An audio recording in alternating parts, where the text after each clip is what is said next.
God, we are in the middle of nowhere, Lane. Look at it. You turn around, look, it's just water and water and water. I'm so keen to catch something. A redfish would be a dream. Oh, what was that? Something was going after your lure. What was that? That was big, whatever. Lane, what is that? What's that over there? It looks like a shark to me. I don't know. Look at the size of the thing.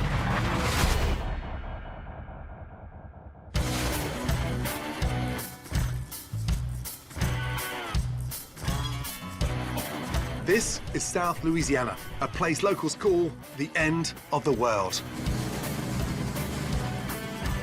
I'm here to explore the legendary Cajun cuisine.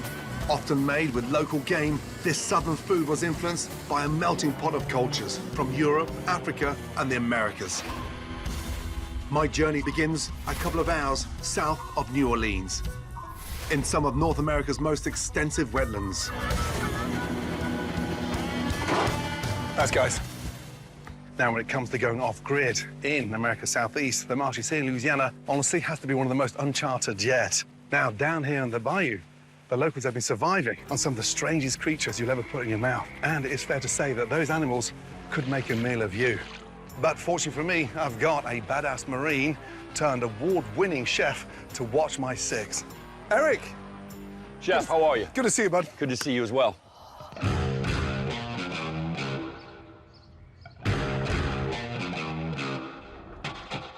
Eric Cook is one of Louisiana's top chefs. Long before Chef Cook could cook, he was a punk rock New Orleans native who went full metal as a combat vet in the US Marines.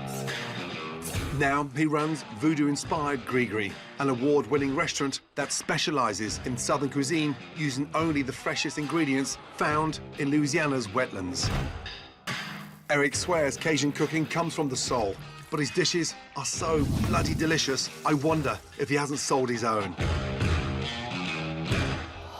How was that ride? That was insane. Man, it's got hot now all of a sudden. Oh, man, the weather down here is definitely unpredictable. I think you're going to find that out real Where soon. have you brought me to? Because it feels like we are in the arse end of nowhere. This is the end of the world, we call it.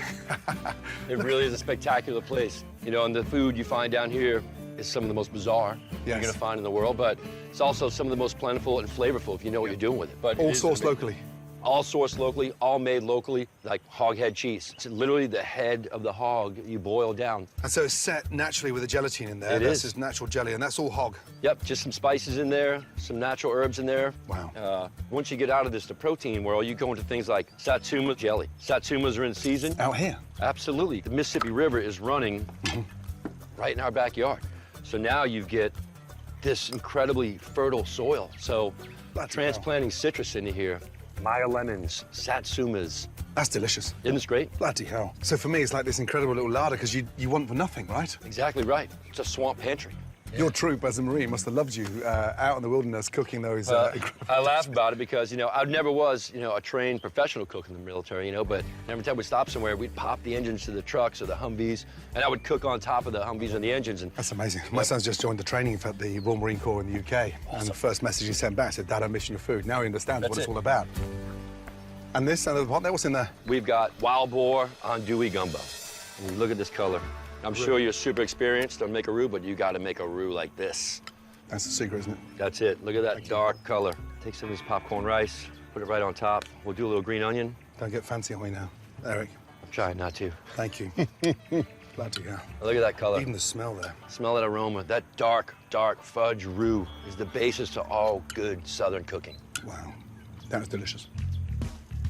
Roux is a mixture of flour and fat used to thicken sauces. It's the foundation of many Southern classics. Traditionally, animal fat was used by Cajuns who have lived off this land. But, Eric tells me, subsistence is getting harder each year. We're losing probably a football field a day right now with land erosion. Seriously? And that doesn't include when big storms come in, we lose chunks at a time. A football field a day? It's an amazing, amazing challenge we face here in South Louisiana. That's incredible. But the one thing we do have, though, and one of the bigger problems here that we have down in the marsh, unfortunately, is an invasive species population rolling in called the nutria. And what is like a water rat? It is, it looks like a straight-tailed beaver is what it looks like. Right. You see these canals, so they run all the way through here, and they tear through all this, which makes it easier for erosion to happen. Wow. There's actually a bounty on those guys now. Is there really? You can actually go out and you get $6 per tail. But, you know, we're trying to get a better way to not only, you know, remove this invasive species, but manage it, Gotcha. conserve it. And then Right. if we can incorporate maybe, you know, its meat into dishes, and locals do. In terms of, was now saying there's a rat on the menu? Exactly right. Well, what you have to do is you have to make it approachable is what you have to do. Gotcha. So the first thing you do is you lose the word Nutri-Rat, call it a radon. Call it a what? Radon, right? So now you have, You've gone all French on me. right, exactly right. So what you do is come in and you kind of incorporate it. Gumbos, fricassees, Stop you it. know, étouffées. We have a rat gumbo. Are they tasty? They're not bad. Yeah, Rat You're absolutely. gumbo. If I can find one, I'd throw it in there right now.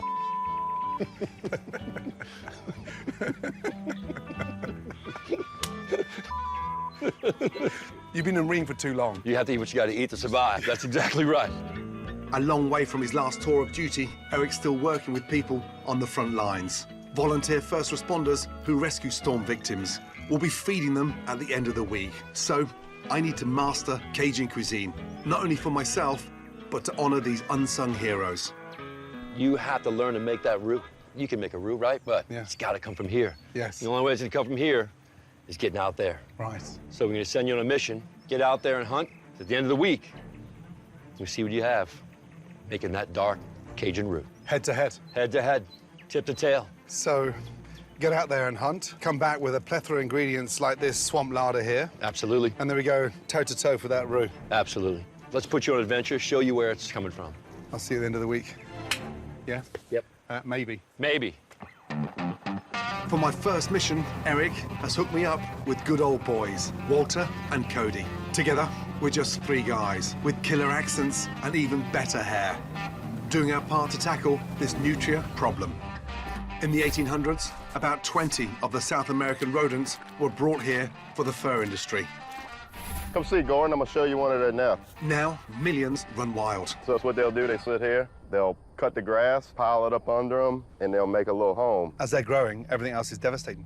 Isn't it? Look what one nutria did to this patch of grass. Just think what a million of them would do right here. All right, let's go see if we can find some more. Gearing up for our hunt, the camera crew and I are ready for battle.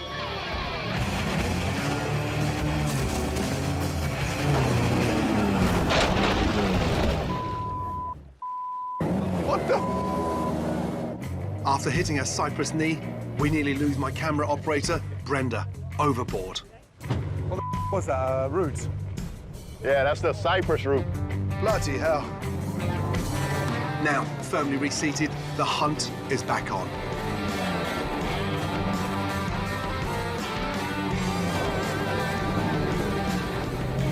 See him right there?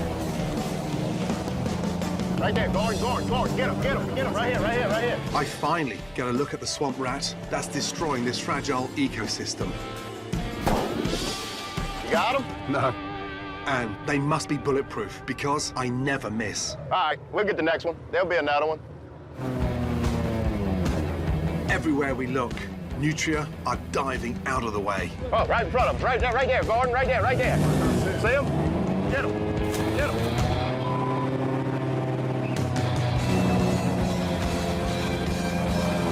Get him right here, Gordon, right here. Get him.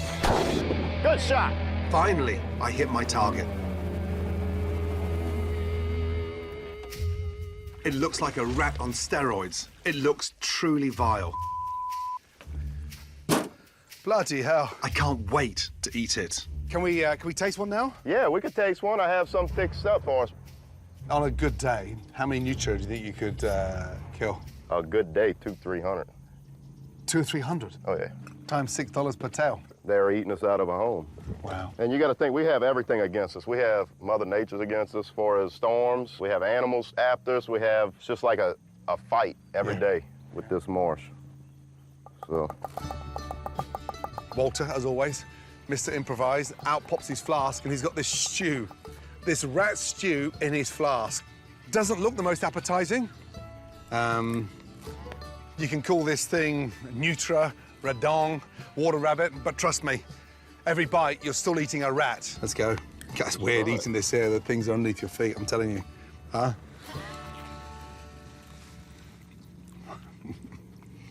See, that's delicious. not bad, huh? See, that is delicious. It's like a rabbit. Mm-hmm. Huh? No gamey taste. But there's no fat in there. Mm-mm. There's no fat in my mouth. Very lean. This is delicious, seriously. Yep. Did you make this? My mom made that. Your mum? Yep. What's her name? Julie. You tell her I love her. I sure will. She's introduced me to rat now. I'm not too sure I'm going to use that at the end of the week, but it's good. I mean, can we not just change the name? Say you're cooking a romantic dinner for the girlfriend, and it's just the two Well, of you. nothing's more romantic than tell her you're eating Nutra. Are you... That's why you're still single. Yeah. Tasty as it was, I'm not sure Nutria will crawl its way onto my Big Cook menu. I'll let Walter keep the meat and the $6 bounty. Heading inland, my destination is a town named for a notorious pirate turned war hero.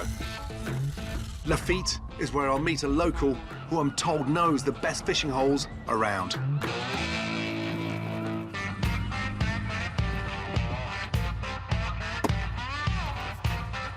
Sure. How are you, bud? Oh, hey, Gordon, how you doing today? Very well, thank you. Good to see you, bud. Oh, man, you ready to go fishing or what? I am. This thing looks amazing. What's it called? Man, it's called the Swamp Shark. It's only one of a handful of boats like this in the whole world, so we're gonna have some fun today. Now, hold on now. Hold on. Hold on tight. We're gonna jump that land right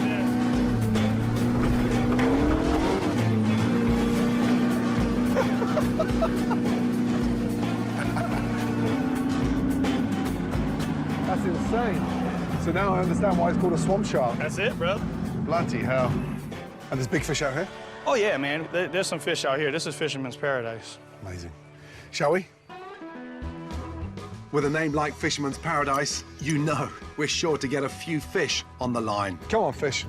Shaw uses a dad joke to try and hook his first victim. You ever did the fish call? No, go on. You ever did? Here, fishy, fishy. But the fish aren't biting. I just saw one just rose over there. See how they do that to you? Yeah. Make you feel confident, and then you throw for 2 hours looking for them. Come on, man. Come on. You sure there's fish in here, Shaw? Don't worry, we got a backup plan for you. It's a little ways away from here. But still local. Local can be 40 miles. We're gonna need a different ride to get there. Bloody hell. Come on, man. Come on. Off the coast of South Louisiana, my near-desperate fishing expedition just got a whole lot more interesting. Bloody hell. Captain, how are we, sir? Just fine, just fine. My pilot and fishing guide is a local legend, Lane Panapinto.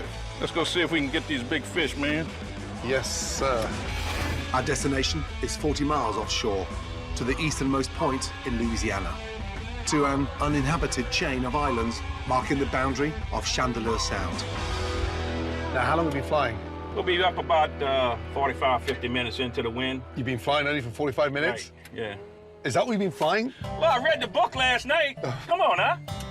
I'm good. You good?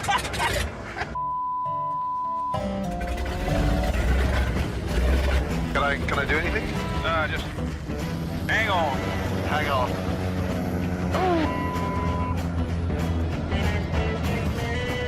Well, so I've been flying since like 1973.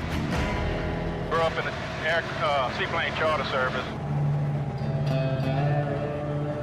This is all of the broke up marsh and everything, and that's where we losing all of this stuff down here, you know. It's a shame. The islands are taking a beating. And I had no idea it was this fragmented when you see it from the sky. oh, yeah. It's really in a bad condition. These islands that we're going to, Chandelier Chain, after Katrina, these islands was underwater for like 2 or 3 weeks. I'm totally underwater. This marsh over here, you had a 24-foot wave that came through here from the Gulf. It took this marsh right here and they just roll it like you take a piece of carpet and flip it upside down. 24-foot waves. Yep. This bar down here is virtually underwater already. The Barrier Islands have been battered like much of this coastline, and they'll likely be gone within decades. But for now, it's said to be the best fishing in the Gulf. But there's still a good playground right now, so we're gonna go take advantage of what we got, you know? This is North Chandelier Island. Here we go.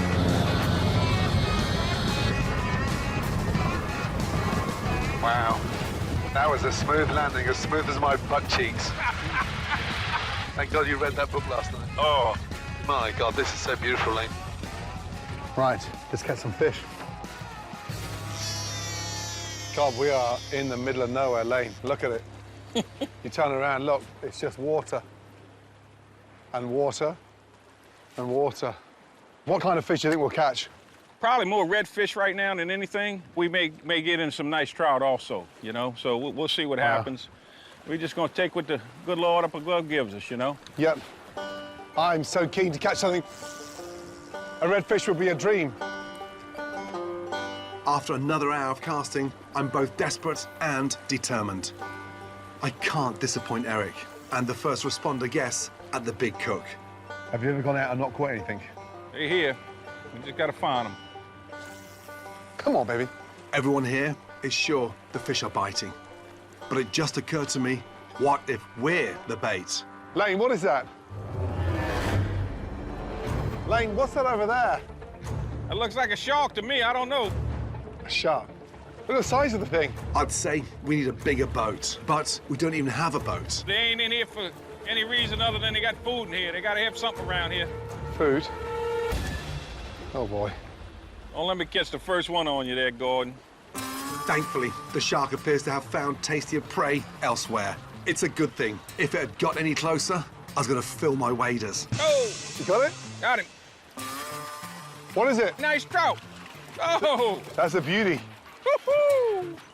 Wow. And it's yellow inside. Yellowmouth, that's what we call it, yellowmouth trout. Lane lands a beautiful speckled trout. I've fished most of the day without as much as a bite, and I've got full-on fish envy. Suddenly, I get a very big nibble. Oh, oh, what was that? What was that? Something was going after your lure. What was Did you see that turn around at the last minute there? That was big, whatever it was. What's that? Some love, show me some love. You don't want a lot of love, just a little love. Come on, baby. I can't go back to Eric empty-handed. Come on, man. Just give me a trout, give me a redfish, give me anything. Get something, man. Yep. There you go. Stay with him. Get him in the net, get your net, get your net, get your net. Get him in that net before he gets off. Look, let that lure done come right out of his mouth. You see what I'm saying? That net's your best friend, brother. Man, boy, you said get in there, quick. Finally. Ma. Watch you don't. Ah! Oh, my God. Watch you don't shake. Watch you don't shake. He's gonna shake. Love you. Ah. Bam. Here we go. That's Wow. Chandelier Island trout Made that beautiful. at its best. Ah, good job. Man.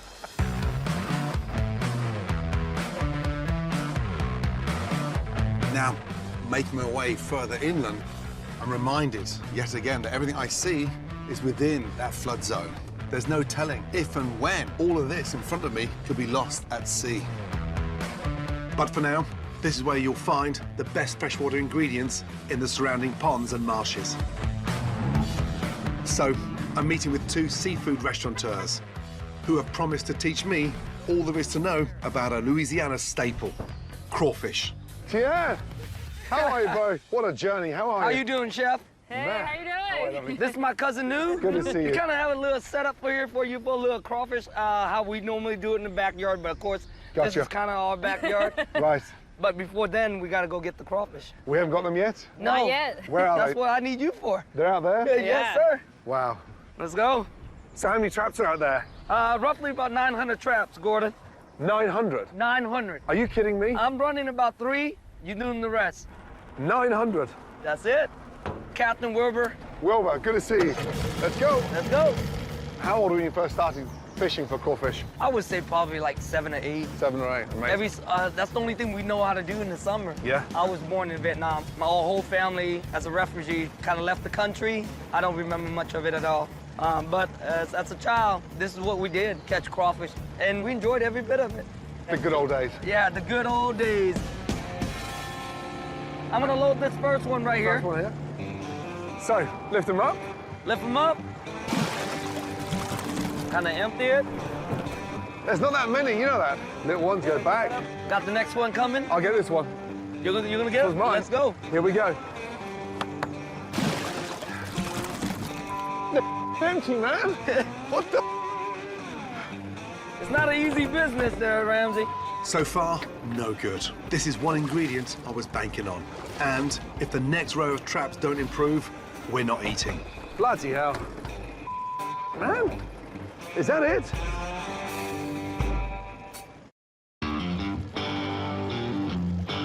Lift them up. Kind of empty it. There's not that many, you know that.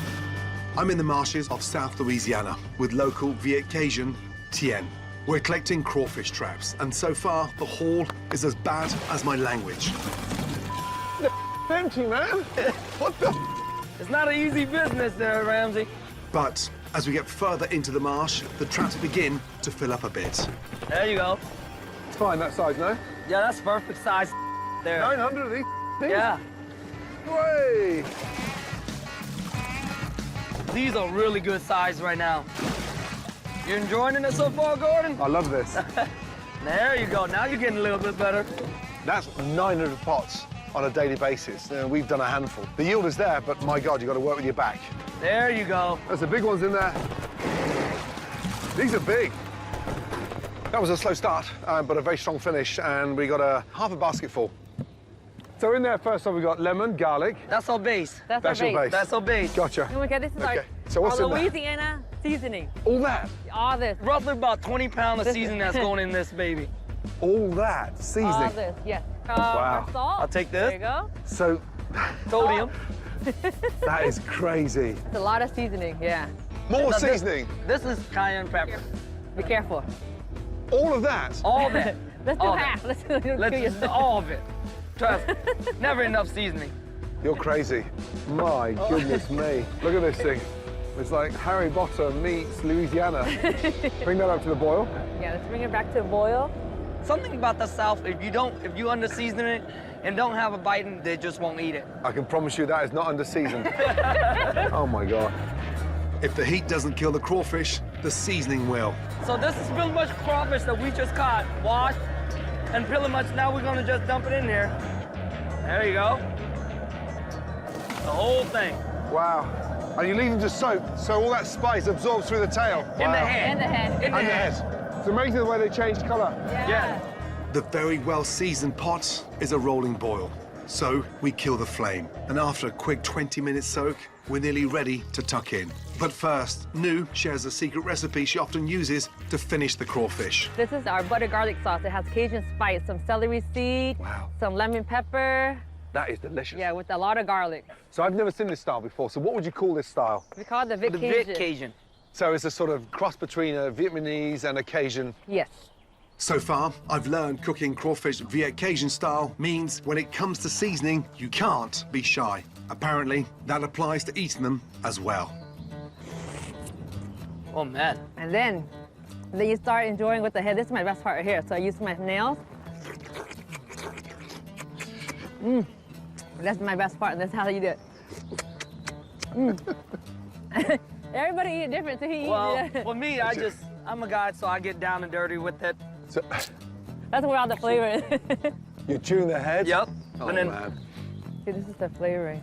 for me, I just pop it in and yank out the meat right there. And push the end. Suck out the meat. That's it. I'm gonna go your way in there like that. See how the crawfish, if you cook it to perfection, the meat's so plump. Mm-hmm.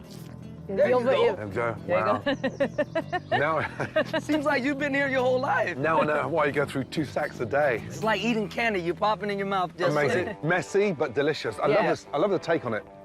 That crawfish may not look as glamorous as a beautiful big lobster, but here in Louisiana, they're a staple. At the beginning, I thought it was too heavy on the seasoning, but at the end, with that garlic and that butter and that chili, I may cherry pick some of those cool ideas for the final cook. My mouth is on fire. See you soon. Take care, bud. Thank you, brother. I'm down to the final day before I go head-to-head against Chef Eric. And I'm not quite feeling battle ready.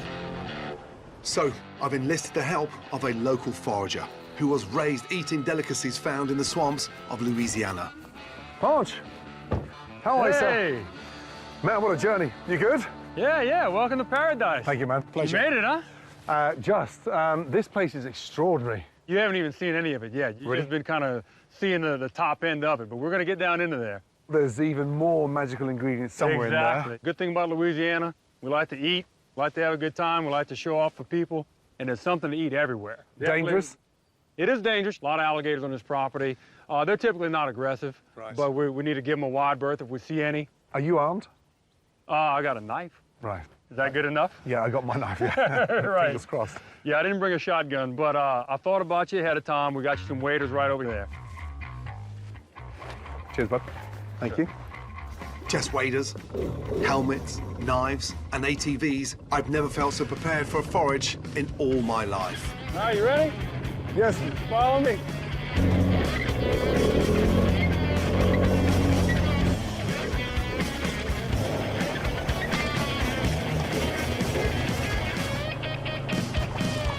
Nothing can stop me. Except Louisiana mud. Oh, bollocks.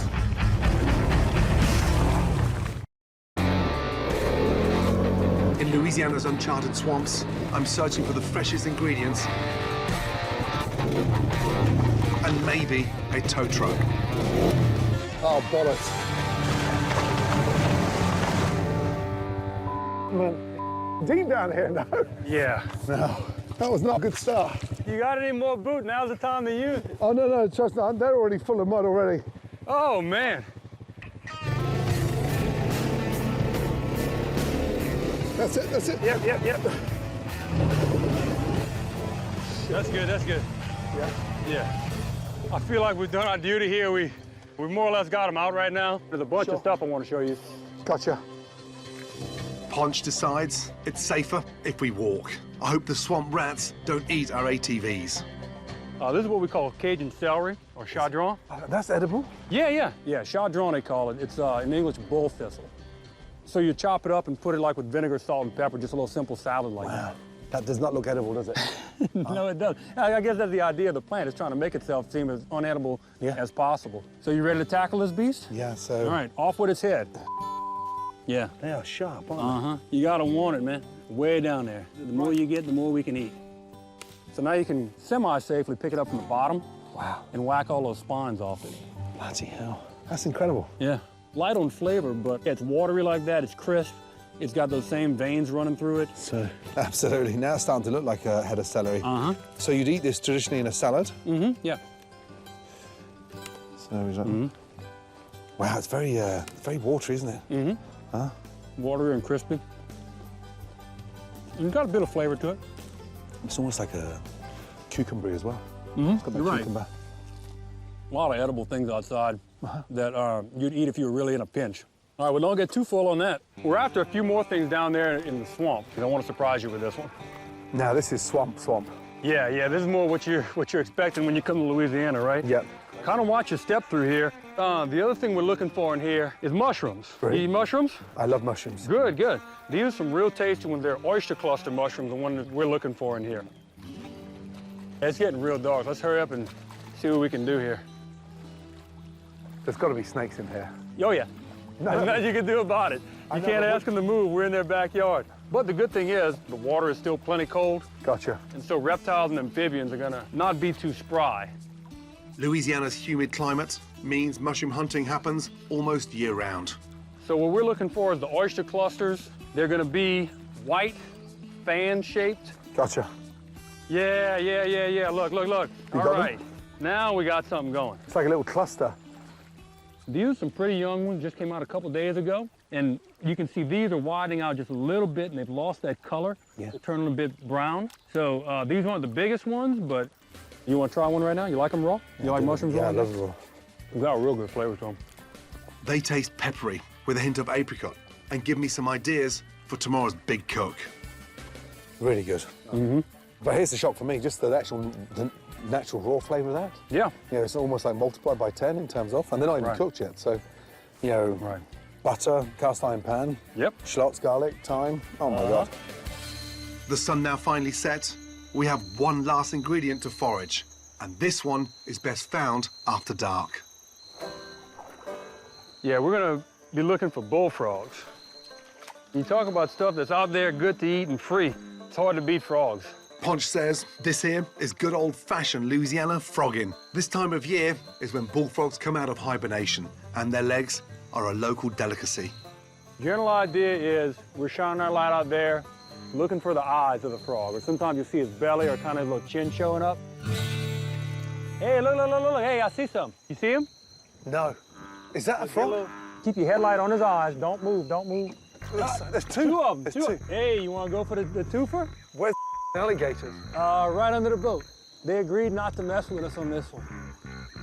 Put your sleeves up. You got gloves on still. I know. Really? You wet them gloves, I'm going home.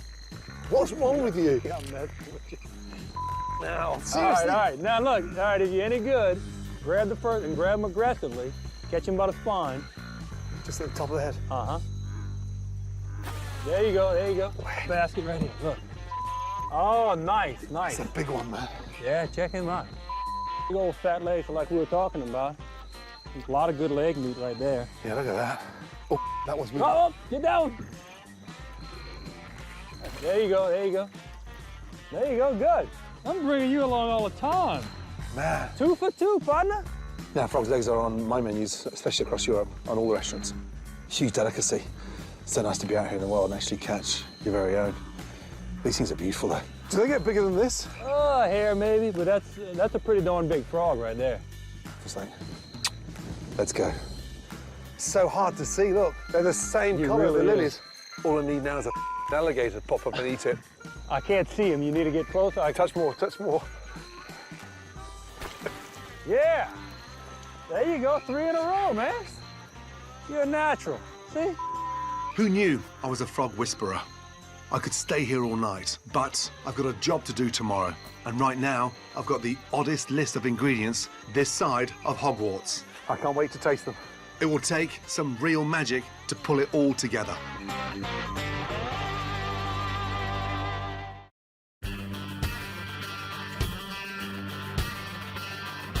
Five days ago, Chef Eric Cook sent me deep into the Louisiana bayou. I faced down sharks, gators, giant bullfrogs, crawfish, and rats the size of a hog.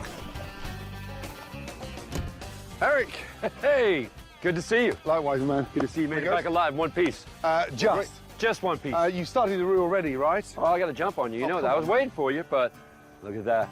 Wow, so you're literally toasting that off. Oh, absolutely. What a week. What an incredible week. I understand now. You understand the diversity a little bit? Incredible. From the Chandelier Islands to the middle of the swamp. Yeah. The bullfrogs. Oh, man. Amazing, huh? And the Nutra, by the way. Oh, my God. How big are those things? They get big. Honestly, they're like black Labradors. Oh, yeah. Have those big, gnarly teeth in the front. Bloody tasty, though. I've swam with sharks. I've dodged the alligators. And after surviving and experiencing all that, I strongly believe that I'm set up for this amazing cook. Eric's a talented, incredible chef. So fingers crossed, just want to get that roux on and get that thing dark and smoking.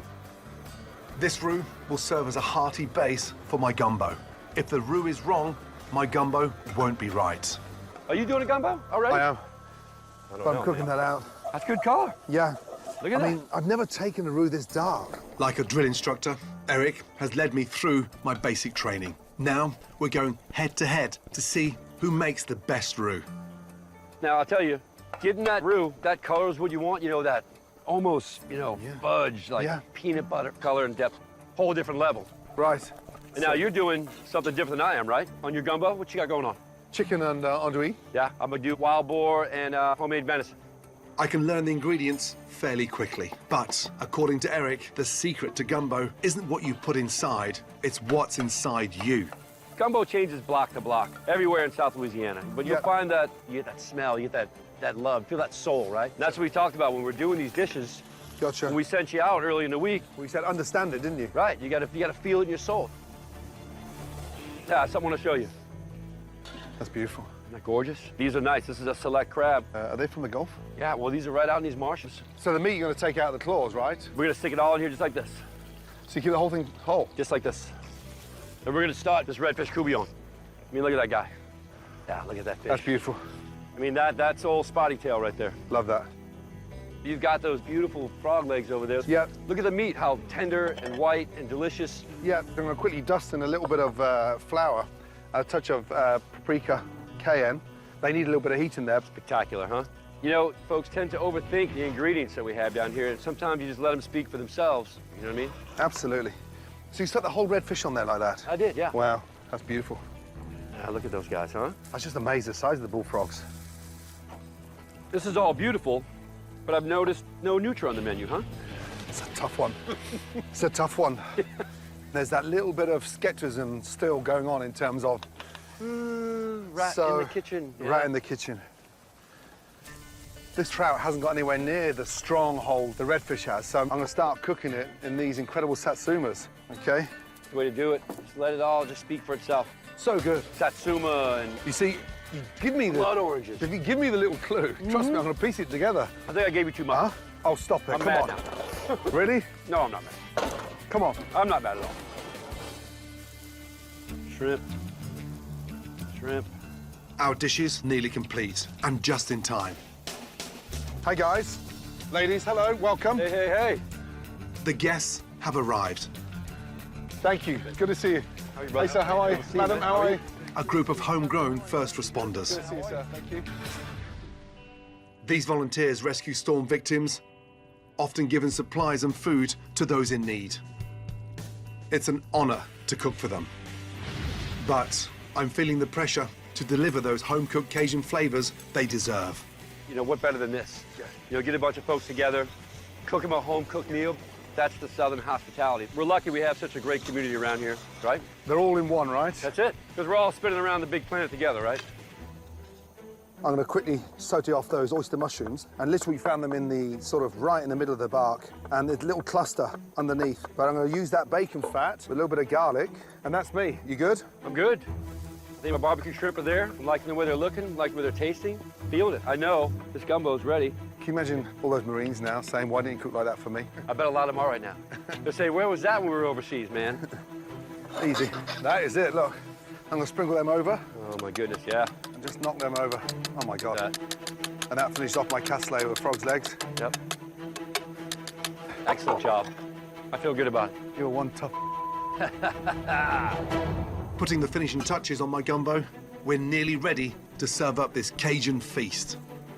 But I've got one last play I think will even the odds. I just hope Eric will go for it.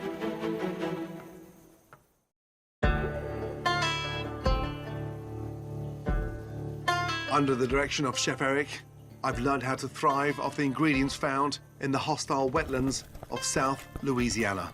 That's a good color. Yeah. Look at I that. mean, I've never taken a roux this dark.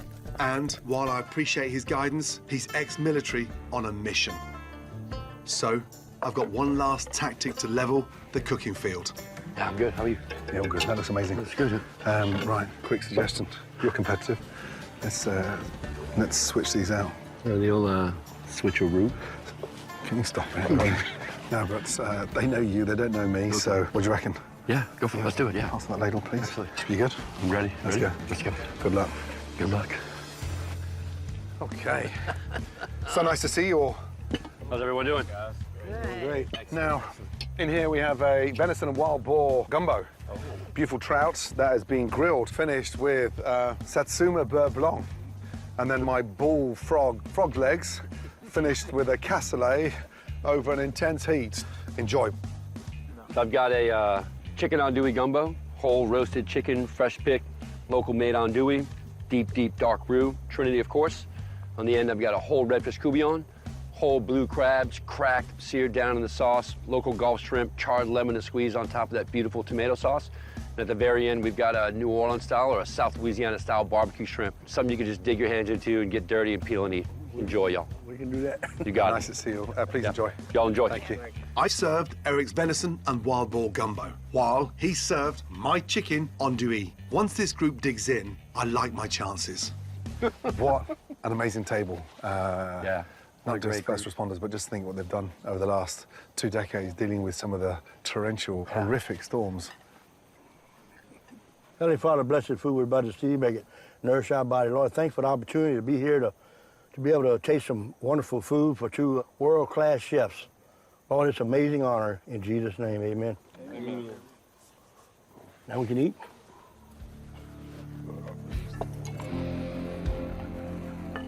Boys, this is going to be better than them MREs that we're used to. Huh? Starting the meal with a blessing seems a fitting gesture. That is a good-looking roux right there. That's all I'm saying. They're getting in and getting down now.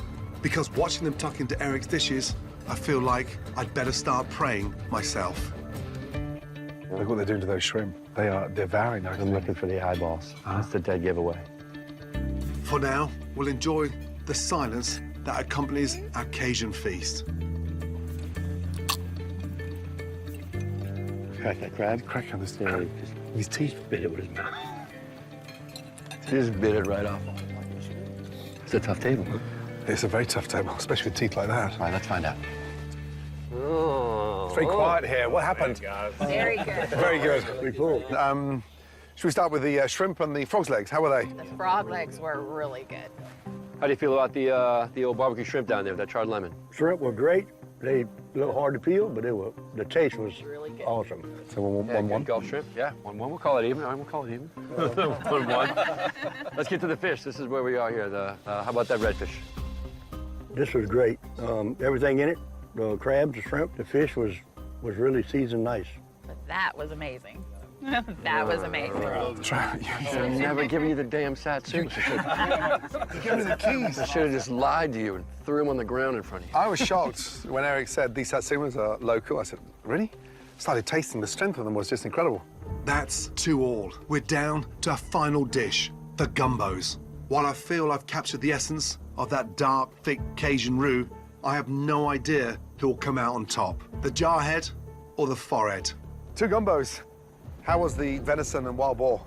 First class. A little spicy, though. That one had a lot of heat. But a little bit too much spice, or? I think it was a little too much. Too much Kinda spice. salty. Chicken andouille. What do you guys think?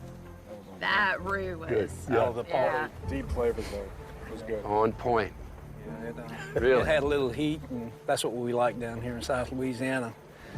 Didn't I drop this one off, didn't I? Didn't I drop this one off? You dropped it off. We- The we- chicken andouille was my gumbo. We switched. That kind of reminds me of Mama's cooking right Oh! there. So, I don't know what you want to do with that. I'll take that if we're Crack coming all from the Mum. claws you want. Yeah. So what do you think? You know, he spent the week out here in this harsh environment down here in South Louisiana. You think he's got the grasp? I think he's got it. He's got it. He figured it out real fast. Can I come back? Yeah. I've had an amazing week, so I couldn't think of a more fitting table of guests today.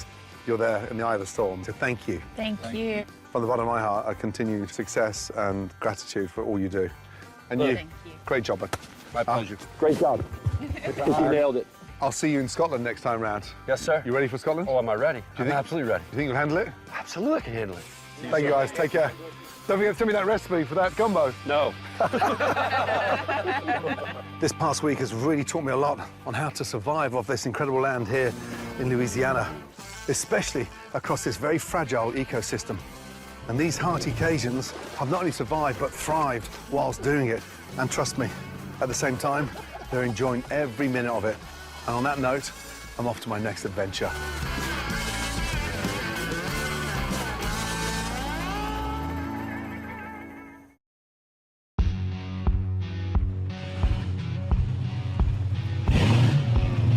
How does it sound like a car? That sounds like, oh my goodness. What a car, man. Is that him? That's him. And we're good? Yeah. Derek, tell my wife I love her. All right. Holy. Woo! Bananas, man. Oh my God.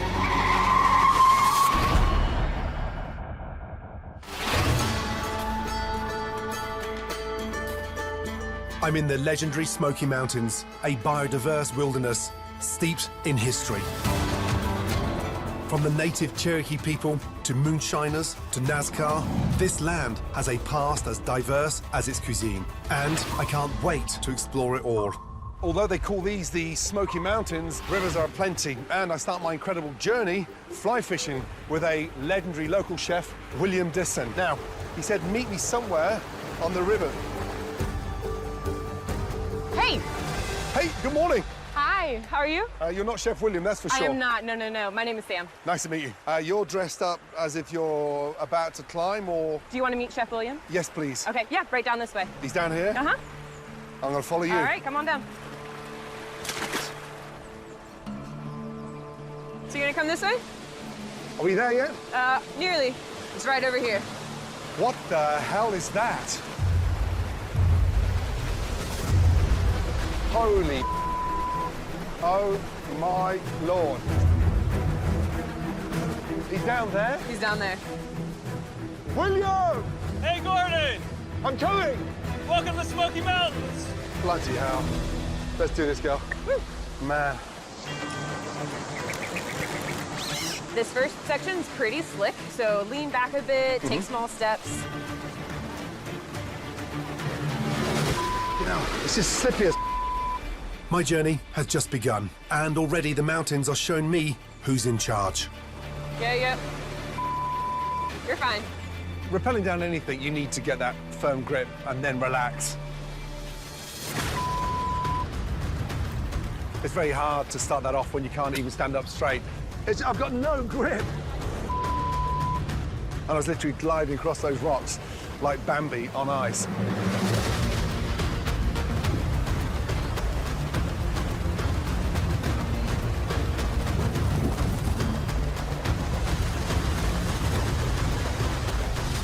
Halfway down, my rope got stuck. You're going under that water. And it's chilly, so you're holding your breath. There's a powerful amount of water coming full frontal. It's like taking a cold, wet punch to the face over and over. This is not the southern hospitality I've heard so much about.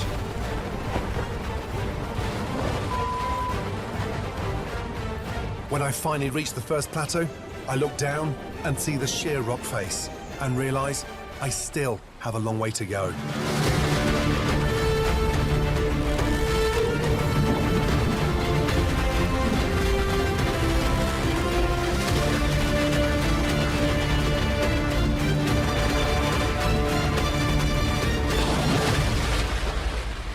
Welcome to the Great Smoky Mountains, North Carolina. That was insane. He said, meet me for some fly fishing. Well, you were like Daniel Day-Lewis come down the waterfall, man. Man, good to see you, bud. Yes. William Disson is a Smoky Mountains legend. A multi-award-winning chef with a focus on fresh, healthy, and sustainable food. He works with a network of local farmers, fishermen, and artisan producers to create some of the best dishes this region has to offer. What an amazing spot. This is one of my favorite places to get out of the kitchen to come and relax. I've got your gear here. We can head on downstream. Bingo. After that rappel, I'm wetter than a Scottish summer. And I'm excited to dry off and get out the rod and reel. And they're going to be what, brook trout? Brook and brown trout. And brownies. Love that. My first time in the Smoky Mountains. I really love this region because it's such a beautiful place. You have fertile land, and as you'll find out, lots of wild food everywhere. And if you look back to the Native Americans and the Cherokee in particular that lived in this region, you know, no wonder they decided to make this their home. It's kind of like a little foodtopia. Gotcha. What lies beneath? Oh, damn. Is that me or you? I think it's both of us. There's a big sense of community and local in this region. And so that's really important because at the end of the week, we've got to cook for all these locals. But when we cook at the end of the week, I got a little bet for you. Go on. So when you're in the Smoky Mountains, you're going to need a truck to get around. There's a lot of rugged off-road. I've got a really sweet truck that you can borrow. Oh, that'd be nice. Thank you. You're welcome. I'll let you borrow it, though, under one condition. Go on. If they like my food better, you fly my family and I to London, and you treat us to dinner at your restaurant. Right, and if I win? If you win, I'll let you keep the keys. You let me keep the truck? I'll let you keep the truck. Are you sure? So game on. I'm competitive, he's incredibly competitive, and I've never competed for a truck. So extra motivation, I'm gonna give William a run for his money. Game on, big boy. Let's do it. And quick favor. What's The that? fact that we didn't catch any, or I didn't catch any trout this morning, any chance you can pour me a couple for the final cook, please? I'm sure I could get a few, but that's the last favor I'm doing for you this week. You are competitive. Listen, tight lines, good luck. I'll see you at the end of the week.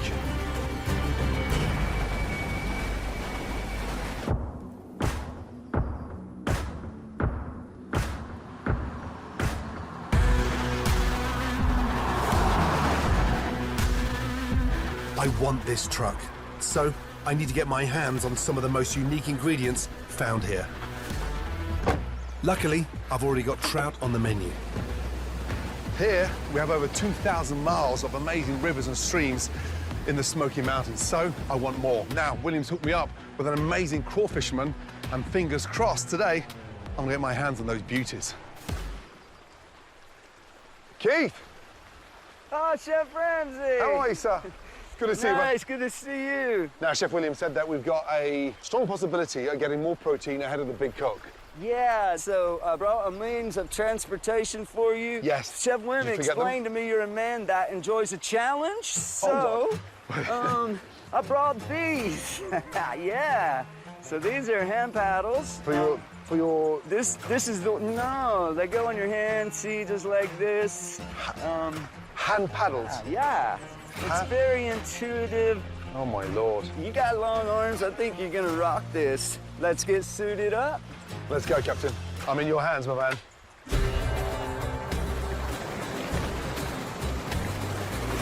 This is so beautiful. Yeah. That's one of the most wonderful things about paddling whitewater is you see places few people see. Wow. Keith makes using these hand paddles look easy, but it isn't for me. The only thing harder than paddling with them would be cooking with them. And it should seem rather intuitive, but you want to keep your boat in line with the water. You're exposing the side of the boat to catch a rock and tump you out. Kayaks are amazing fun, but when you got a paddle, you've got so much more control. Go around this. When you're paddling with your hands, then 15, 20 minutes in, you're gonna get tired. Stay away from that rock. Oh, no! This is exactly what I was hoping to avoid. Now you see why I don't want you to touch the rocks? Keith, this stays between you, me, and the river. With my ego in check and my frozen nether regions tucked into my stomach, you bet your ass that won't happen again. Right this way. Woohoo! Nice! It's fine until you get into that fast water. When you hit that fast water, then you've got to be a rudder as well very quickly, and then you've got to turn left, turn right, lean right. Now right! You see this little wave? We're gonna clip the left side of it. My boots. And then brace yourself. Nicely done, sir! Yeah! That's your first class 3. After sticking the landing on my first Class 3 rapids, I was feeling pretty pleased with myself. Come hard, this way! Get in the aggressive angle, point this way, quickly! But then, out of nowhere, Keith's southern drawl takes on an urgency I haven't heard before. As soon as I realise why, I almost lose my lunch. Keith, come back! Don't leave me here! The river is pulling me towards raging rapids that drop into a series of vertical waterfalls. And the last thing I want to do is die wearing these hand paddles.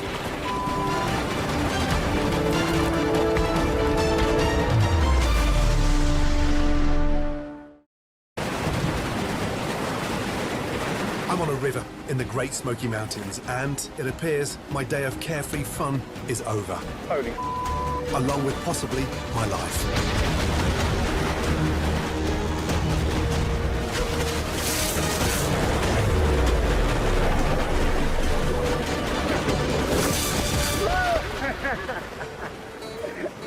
What a moment that was. That was a big blur for 30 seconds, descending down those rapids because I thought I'd lost it. And then all of a sudden, oop, you pop up take a breath, and then stay calm. So, what a ride. Smoky Mountain sleigh ride completed. It's finally time to focus on finding the crawfish I came for. This is where our traps are set, and hopefully when we get there, we'll have some protein in them. Good job, man. Good job. Thanks, bud. So you see, what I've got here, I recessed it into the river bottom, and then inside, bacon. Bacon, stop it. Yeah, that's what I had. So hopefully this worked. Just move away the ramps. As you can see, it's very high tech.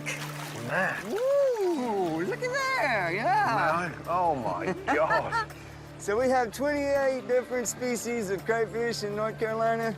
We don't have the giant ones they have in Louisiana, but they taste about the same. That is incredible, all because of those little bits of bacon. Yeah. Did you design this trap? I did. If you want to break down the cost of it, the jug was cheese balls, and this is a Gatorade. So it was $5 for the cheese balls, and at the dollar store, that Gatorade was only $1. So it's a $6 trap, unless you like cheese balls and Gatorade, and then you could say it's a free trap, practically. You'd make a lot of money as a chef. You know that, making sure there's no waste. They look amazing. Oh my God, good job. Keith is the perfect nutbag, you know, to be in a forest with because he utilizes everything. So what a trap. Good news is, tiny bit of bacon, and we've got a dozen crawfish. Big cook. In a couple of days, I don't know if that's gonna be enough. Oh, we have more traps. I went all out. There's $24 worth of traps out here, so. I'll take care of that. Amazing.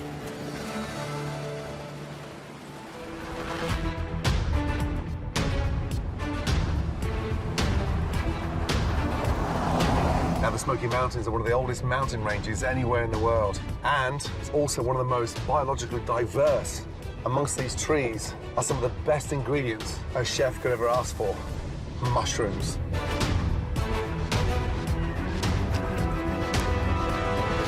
Alan! Hey, what's How are you, up? sir? You well? Yeah, great. Good to see you. Yeah. Congratulations. They say that you are the best forager, and I would love some mushrooms for the final cook. Oh, there's some right here. Watch your step. No, stop it. Uh-huh. So it is. Uh-huh. And what is that? That is a bowl. It's like a porcini. These are beauties. Obviously, going to need more than 3 mushrooms. Let's get in the woods. Let's get in the woods. This is a beautiful trail. My goodness me. This is super biodiverse area. Wow. We have more here than probably anywhere outside of the tropics in the whole hemisphere. Serious. Keep your eyes open. Yes. My eyes are open, and I'm ready to spot some fantastic ingredients. Oh, look at that one there. Yeah. How bright is that? Oh. Just as I reach down to grab what looks like a perfect mushroom, that is so beautiful. Uh-huh. Alan stops me in my tracks. Yeah, it's gorgeous, but you know, that could be deadly. Right Really? there. Yeah. Seriously? Uh-huh. My God. They call it destroying angel, the deadly one. Wow. Is that poisonous? Yeah, one will work. Bloody hell. So no eating those. Unfortunately, our first find could have killed my guests before the second course. After that, you'll never get a decent Yelp review. Oh, great. Check it out. See this? What is that? This is basically a puffball on a stick. They call it hot lips because of the mouth right there. And if I'm lucky, when I squeeze this, that came out. Wow. It's edible. It's just like rubber bands. Gotcha. You know. But not very flavoursome. No, just chew. Our second find wasn't going to kill the guests, but something that spits in their face isn't going on my menu. All right, we're off-roading it now. Off-roading it. Oh. Keep going. Oh, Come on. You did it. Bloody hell. Look at that. Now that right there is the money. Oh my God. You hit it. So is that the hen? Yeah, this is it. Bloody hell. Hen of the Woods is not only unique and beautiful, it's one of the best tasting mushrooms on Earth. I would just come under and try to, don't Lift even it up. slice. Like Just lift it up. Yeah. It should come out whole. Wow. Yeah. That is Thank beautiful. you. Oh my God. It's almost like a beautiful piece of coral, isn't it? Like a sculpture, yeah. Huh? Look at I that. think you got what you needed. That's going to be a feast. That is beautiful. Almost looks like a piece of art. It's like a bloody flower arrangement. Look at that. Uh-huh. But this is the money, let me tell you. This is going to give me a little edge. I know William's busy, I know this is his hometown. He's got a very successful restaurant, but he's not out foraging the way I am. So 1-0 to Ramsey. I hope that gives William a run for his money. That's going to kick his ass. Man. That I want to see.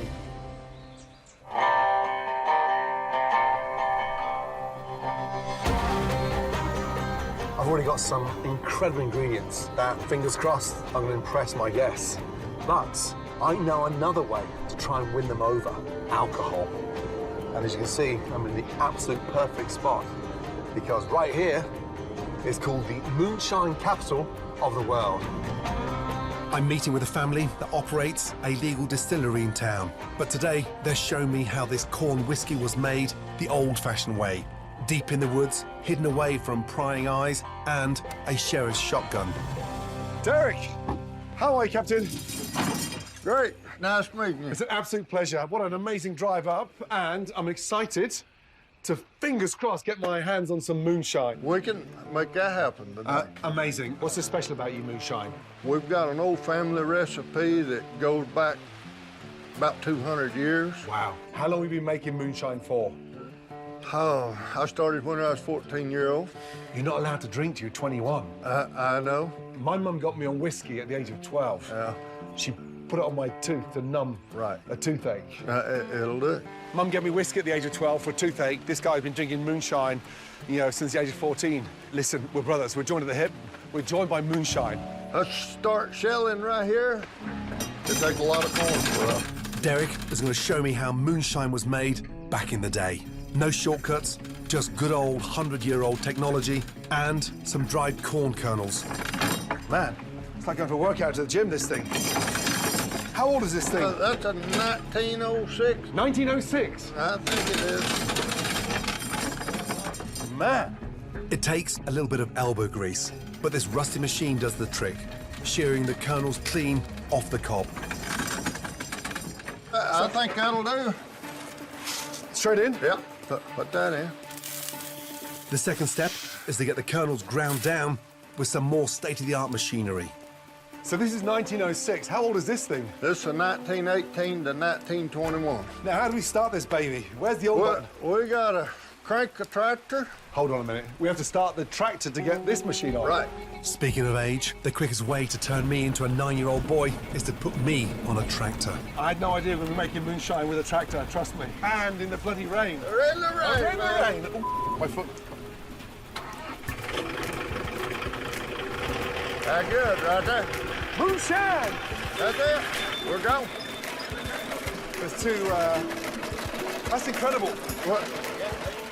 As the corn grinds, I remember that making moonshine is illegal, and I'm not sure where the line is. Where I go from internationally renowned chef to a guy in a Smoky Mountain jail cell. Into the bag.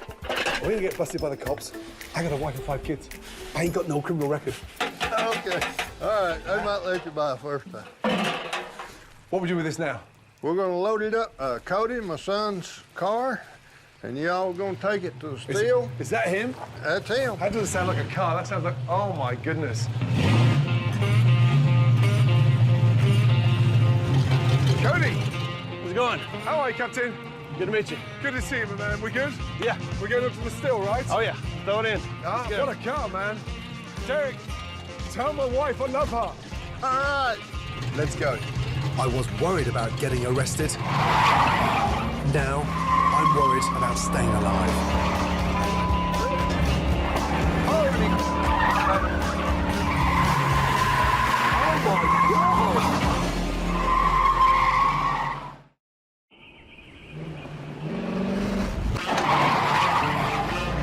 Holy... Woo! I'm here in the Smoky Mountains, getting a crash course on moonshine and fast cars. In fact, NASCAR's roots stem from moonshiners racing their illegal hooch through snaking back roads, trying to avoid the feds. And the way Cody drives, the feds don't stand a chance. Woo! Holy... That's how you drive a hot rod. We're gonna walk from here? Yeah, all the way up to the top of the mountain here. Okay. Normally, moonshine is made at night, under the cloak of darkness, lit only by the light of, you guessed it, the moon. Bloody hell. This is it? Yes, sir. How long has this setup been like this? The still is over 100-year-old family still. Wow. In general, you'd want to move them from time to time, you know. So as we're not found out? Yeah. It's all got to be put up right before you use it and then hid. Man, this is serious stuff, this stuff, right? Yeah. Is this bit legal? Well, it depends on how you look at it. Right. This is legal to make the beer. If you distill it, then it's illegal. Gotcha. First thing we're going to do is go ahead and put your corn in. Right. And then we'll do what's called cooking it. Take this hot water we got over here, and we dump it in, and we'll stir it up.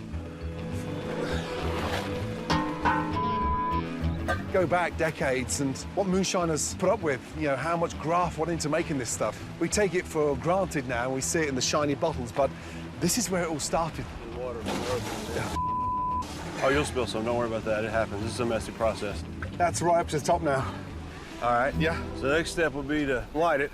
But if you do that, it's illegal. You're breaking, federal law, pretty serious one. I need to find a way of getting one over William, so we have no moonshine ready. I got some. Okay. Same recipe, same everything.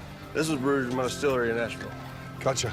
The only difference between the outlawed hooch made in the backwoods and the legal stuff Cody makes now is taxation and permits. 100 proof.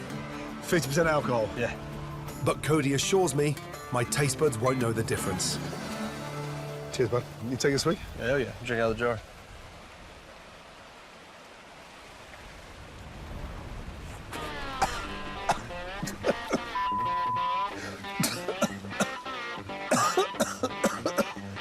I feel like flamethrower. Is that not strong for you? No. I'm used to it, though. Oh, my God. I do have a toned down version if you want the our apple pie. So this is the apple one? Yeah. So, may I? Yeah, go for it. Oh, sweet as well. Yeah. And a nice, sort of almost like a caramel flavoured apple at the end. That's the winner. I'm hoping things like that moonshine, especially the apple caramel moonshine, can help elevate this thing. Good man, bud.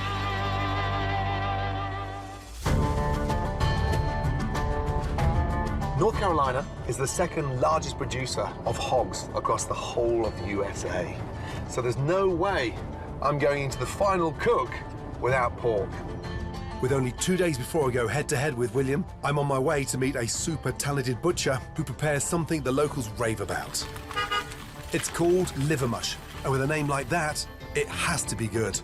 Matt! Hey, how you doing? How are you, bud? Good to see you. You Absolutely. good? Glad you made it, yeah. Oh, my lord. Absolutely. Absolute pleasure. Now, William said that the liver mush is a delicacy. Absolutely. From a chef's point of view, I'm dying to get my hands on it. Okay. What's so special about it? It's a staple of Western North Carolina. Doesn't sound appetizing. It's had a weird name. Liver mush? Yes, sir. Is it like eating pressed pork? Is it? It's kind of like pate, but in a different way, because instead of having a panade in it, it's got cornmeal as a binder. And did you say pate? Because you've gone all posh on me now. A little bit of French a little in there. bit, a little bit. It's kind of like a southern cousin of pate, Gotcha. if you will. Go ahead and dice up some pork shoulder, dice up a little pork liver, and we'll add it to our pot of simmering stock over here. Now, is it something that you'd eat Thanksgiving, Christmas? It's more of a breakfast food around here. Absolutely. Stop. I'm dead serious. Stop. Got the guns on there. Okay, gotcha. Every layer you peel away from the smoky mountain onion is fascinating. Who would have thought of pork liver as a breakfast staple? I can't wait to cook this for my kids. So all the pork? Mm-hmm. And what's that, just boiling water? It's pork stock. Pork stock? Yes, sir. Fortified it with a few trotters to give it more gelatin. Man. Trotters are pig's feet. Between those and the liver, this is shaping up to be one of those sausages most people don't want to see made, but I do. So that cooks for how long? About an hour. So we take a coffee, a little beer, what should we do? Let's go see the pigs. Go see the pigs? Yes, sir. They're not far. You're gonna dig these. Is it like wallowing deep Oh, yeah, mud? yeah. We're gonna go to the wallet for sure. Matt, seriously. I've actually raised a few pigs in my time, and if they've taught me anything, it's that I never want to raise pigs again. This won't end well. My God.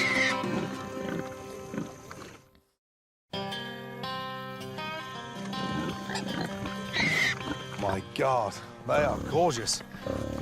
Hey, Beautiful. guys. Hey, good morning. Hey.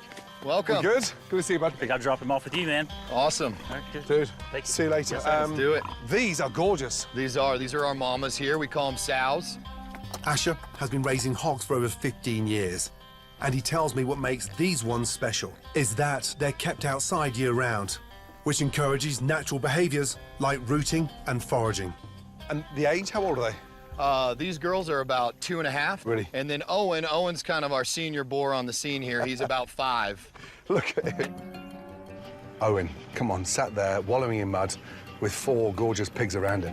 What is it, 400 pound? No, this guy's pushing, he's probably about 600 to 650. Man. Owen is my new hero. I want him to become my best friend and tell me the secret to keeping my wife happy while I just blissfully lie around in my boxer shorts. We're gonna give him some apples first just to butter him up. And just like feeding a horse, just kind of stick it out to him. Gotcha. Hey, man. Hey. Hey, big man. Come on. Come on, bud. Hey. Man. Owen wants nothing to do with me. I think he knows I'll never be the player he is. Why don't you get one of these girls? They'll take one. Hey, man. Hey, come here. Oh, they're getting pumped. They are beautiful. Well, should we feed them some grain, too? Yeah. Oh, hey. Here, big pig.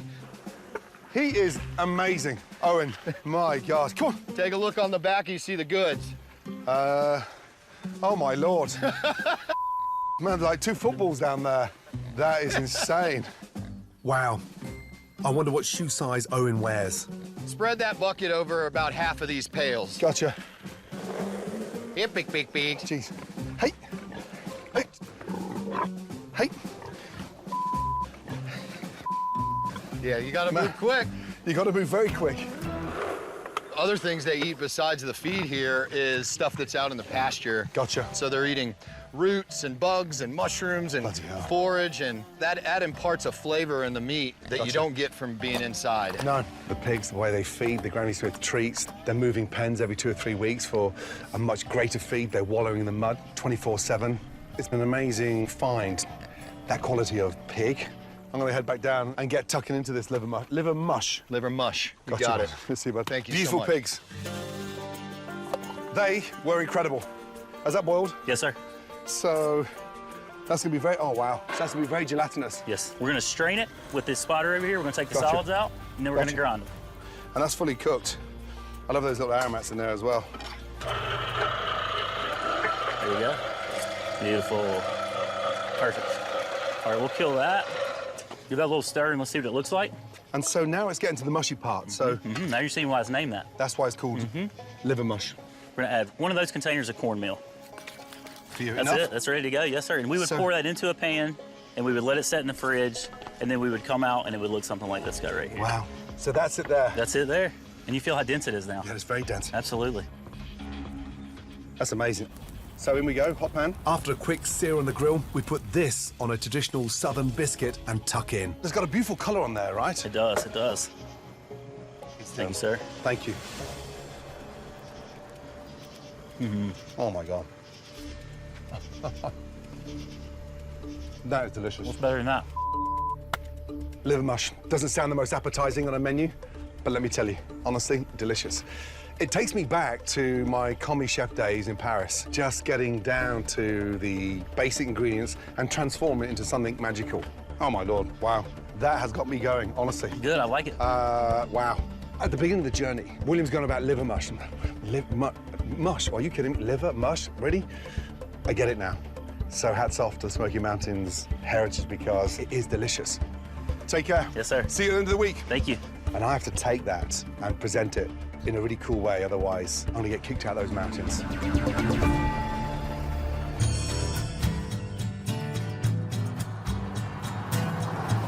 It's the day before the big cook, and I've got one last very important stop. On the border of the Great Smoky Mountains is the national park that is inhabited by the Cherokee Indians. I've heard that there is a Cherokee dish that I need to taste to believe. We are right in the thick of the woods. Malia, there you are. Chiogo Donnie. Chiogodani, what does that mean? It means hello, Gordon, and how are you? Oh my, I'm so happy to be here. Now, hominy? Hominy. Hominy, excuse me. Hominy. Hominy is a very unique, traditional Native American food. It's basically corn on steroids, and I'm finally about to see how it's made. The process of turning the corn to hominy just relies on this ash, this hickory ash, Oh, and wow. the corn and water and heat. Oh, really? Yeah. First off, if you can finish getting the rest of these kernels off, and once you get a few of them, see, you're looking like a pro. Gotcha. And then we're gonna come over with our ash and go over to the fire. That ash will turn it black, won't it? It's the lye that's in the ash that we need to remove the coat off of the kernels. It makes it easier to digest. Now, I know why there's such a buzz around this dish. There is lye in hickory ash, which is extremely corrosive. I'm excited to be shown what this unique ingredient will do to humble corn kernels. And it also makes some more amino acids available Okay. to you, and you have less vitamin deficiencies. It makes sense that the Cherokee developed a recipe that would maximize nutrients, but I'm not sold on this dish just yet. So does the ash turn it bitter? It doesn't turn it bitter, but it does give it a different taste. Yeah. See, it doesn't look appetizing. Well, I'm sure sometimes when you make a dish, it doesn't look that appetizing until you're all the way done, right? Malia has obviously never seen me cook. While we wait for this caustic mixture to work its magic, I learn about the traditional way of grinding corn. Straight in? Yes, yes. All right. Does that go in there? You just... Which? Is that right? Round? Pound? What do you think? Well, it looks like the sort of... That end's too big for the hole, but then that doesn't... No, let's try this So one. how many kids do you have? Well, no, but... Malia, please. Girl, All right, honestly. So, all right, I'll give you a little help. I'll give you a little help. It won't go down the hole. Turn it around. Oh, you do turn it You around. do turn it around. So the secret's not to go too hard, right? Right. Man. I'll have to teach you how to say help me in Cherokee. That's Yes, please. Ski stay la. Ski stella. Ski. Oh, ski. Ski stay la. Ski stella. It means help. And right now, I need a ton of it. So you Sorry. are using a lot. Am I? Look how slow you're going. Work smarter, not harder. Yes. Right? Yes, ma'am. Indigenous science. Gotcha. Slow and Right. steady. Here we go. Doesn't feel right. I'm sure you'd like to keep watching me awkwardly poke around, but thankfully, it's time to try our hominy, which has been thoroughly rinsed and mixed with beans. That looks, I mean, it's almost like a sort of French cassoulet, you know, like a bean stew. Yeah. Mmm. See, that's lovely. Been waiting for that all day. That is delicious. Oh, my God. The corn and the beans on a different level. She elevated that dish into something quite luxurious. That Cherokee history is so prevalent today, and I need to tap into that. If I don't tap into that, I'm dead meat. See Good ya. to see you go. Thank you. I've got a great arsenal of ingredients for the big cook, but come on. I know William has been cooking from this land for the locals for decades. This is a competition, and honestly, I do not like to lose.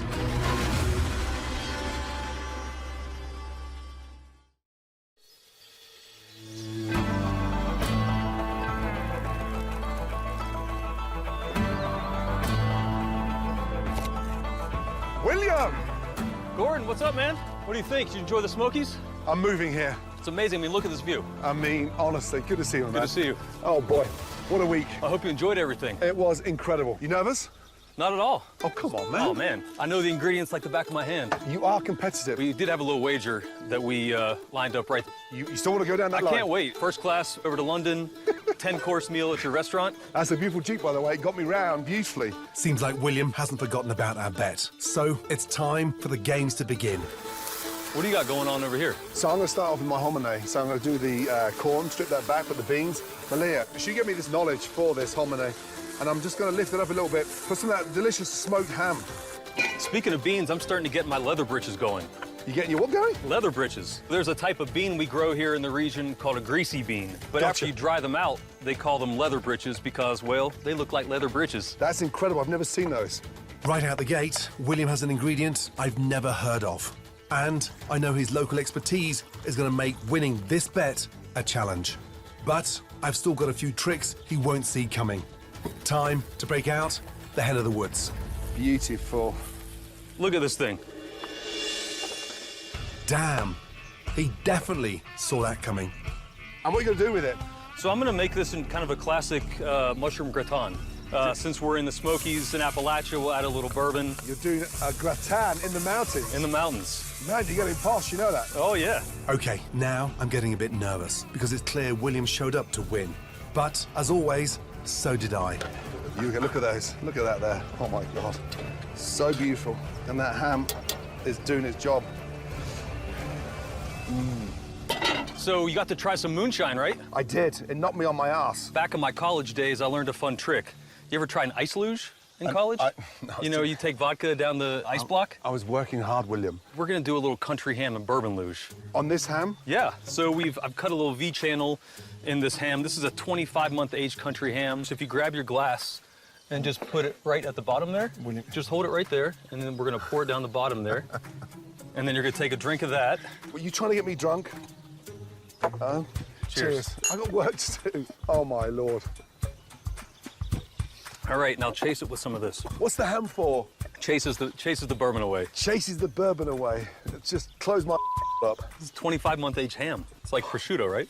Chef William threw the gauntlet down, threw his car in the mix, and then came in with the bourbon. Really?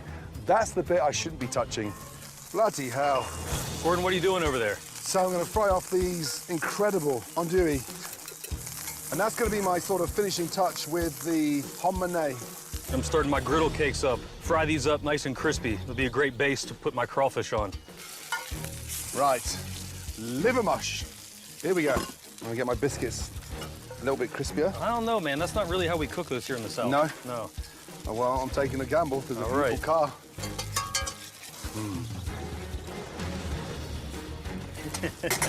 I'm gonna be finishing up my griddle cakes. Then we're gonna cook some trout and some crawfish. We'll be ready to plate up. Can you slow down, please? Or give me some more of that bourbon, please. You want another shot? No. All right, so I'm gonna stuff these beautiful rainbow trout with a little bit of thyme and some lemon. Wow, they look beautiful. You serving them whole? We are gonna serve them whole. Nice. Oh yeah, there you go, nice sizzle. Crawfish, oh my God. Quick, in and out. I want to blanch them very, very quickly. Get them out of the shell.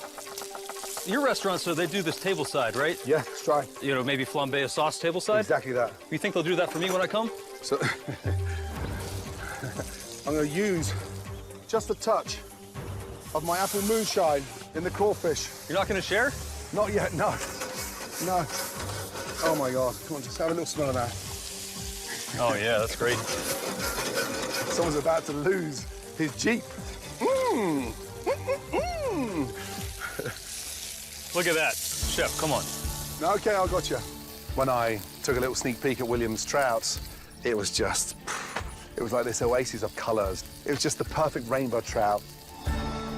Welcome. Hey, ladies. welcome, folks. Hey, everybody, nice to see you all. Eggs on. Chef, do you see this? Look, I mean, it's beautiful. The moment of truth has arrived. My beautiful dishes will go head-to-head with William's stunning creations. Man, that has lit up. You ready? Let's do it. Let's do it, man. It's time to find out if I'll be leaving the Smoky Mountains with the keys to my new favorite truck. Nice job. Man, that looks stunning.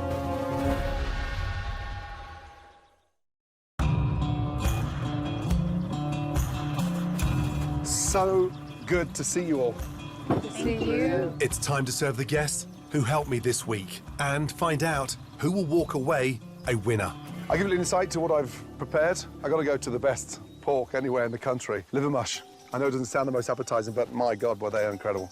So we've got a toasted scone with pickled onions, and then a fried quail's egg, and then those mushrooms that we went and grasped in the rain, and then this harmony. I used the andouille, the mirepoix, kept the smoked ham knuckle in the middle, and finally, the most dangerous crawfish anywhere in the country when I went arse over tip, down a ravine that someone didn't tell me about, but we managed. My pants was brown as that water. So there we have that beautiful grit and crawfish. It's finished with apple moonshine. That's the sweetness across the crawfish. Chef. All right, guys, we have some beautiful food here. Sunburst rainbow trout. We also have made some kind of traditional griddle cakes, so kind of a cornmeal rice cake. And then we've taken the crawfish, and I made a little relish with sour corn and country ham on top. Back there, we took the beautiful wild hen of the wood mushrooms and kind of turned that into traditional gratin. That is a feast beyond belief. So we had a little gentleman's bet going earlier this week, right? Gordon's been driving my four-wheel drive truck around all week. And so if he wins the bet, he gets the keys to the truck. If I win the bet, he's flying me first class over to London and feeding me a 20-course meal, you said, at your namesake restaurant? So no pressure, guys, no pressure. Enjoy, please. Cheers, guys. Thank you. Oh, boy. Where should we start? I'm excited. Oh my gosh, this looks beautiful. Pickled onions. I told you it's all about the culture and the heritage here. Yeah. So I think you did a great job, though, learning about all the different techniques and the ingredients of the region. Liver mush. It's so rich. Man, they're digging in. Man, it looks like they like that liver mush. What's your favorite? Well, I love liver mush. It's one of my favorites. I think they're ready for the verdict. I think so. Looks like they're finishing up. Where's your keys? Oh, man. Where's the airline ticket? Did I just hear silence? Yeah, in the mountains? Good? Very much. The mushrooms? Oh, fantastic. Yeah. I'd have to go with William. That gratin, though, right? Yeah. Crunchy top on there. Did like that top. How was the beautiful trout? That was It awesome. was very Delicious. Candy roasters. The puree underneath is delicious. So far, William's dishes are knocking it out of the park. Time to find out if this Scot can measure up, and if my dark horse, the liver mush, will win the guests over. Dare I ask, how was the liver mush? Liver mush was So great. good. I really like the pickled onions with it. Amazing. It tastes like home. It tastes like home. That's right. How were the crawfish? I love them. Could you get any of that apple moonshine? Yeah. Hominy! It was really good. I would just cook it just a little bit more. As you rushing me. Right, put one of us out of misery. Who's gonna call it? Who's gonna call it? What do you think, guys? Oh, boy. The anxiety, nerve-wracking here. I like these two better. Right. Yeah. Sorry, Gordon. I think we got to go with a hometown boy. Oh, man, that first-class flight.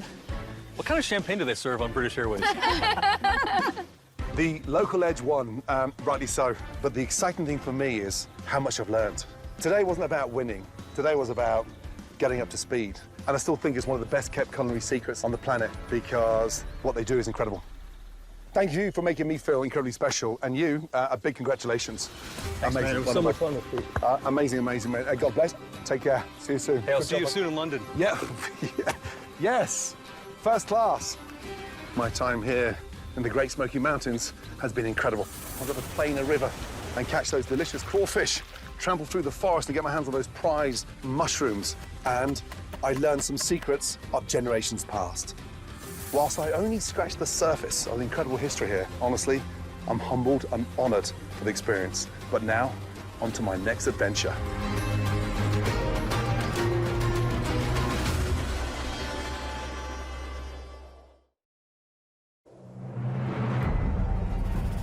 Ready? Let's do it. Now he's staring at me. You're gonna have to get closer than that. Right. But you just want to secure the bite.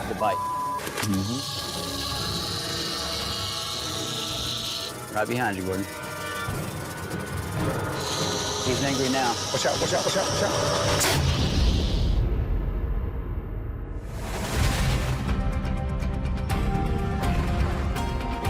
I'm in Texas, the Lone Star State, famous for its oil, cattle, and searing heat. My journey starts 90 miles southwest of Houston, in Markham, a vast, rugged area. Larger than most countries in Europe. They say everything's bigger in Texas. And I hope to find out what that really means.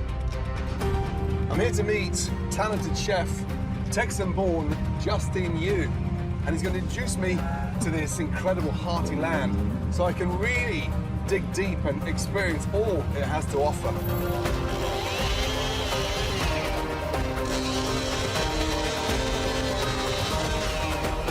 What the hell? Justin! Good to see you, bud. What a pleasure. You sweating already? I am definitely sweating. About to put you to work. Welcome to Texas. Houston native Justin Yu was raised on Texan classics. This award-winning chef sharpened his skills in Michelin-star kitchens in Europe and California before returning to his roots. At city favourite Theodore Rex, his acclaimed dishes showcase the freshness and exciting variety of local Texan ingredients. What are you doing? We're cutting mesquite here. Mesquite is the hardest wood to ever cut, but it's got the best flavor. Really? Texas Chainsaw Chef. I'm from Houston originally. Good. But my family's from Hong Kong. But that's the thing about Texas. Right. There's a lot of flavor going on. Right. And I'm part of that flavor. I thought we were going to have a little bite to eat and sort of get up to speed. No. You got to work. I got a chili going. Can we taste the chili first? No. You can take down all of this, and then we'll pull it out together. We'll build a fire, and we'll have that chili. Right. You started one of those up before? Yeah. Come on. Come on. What the? Take the safety off.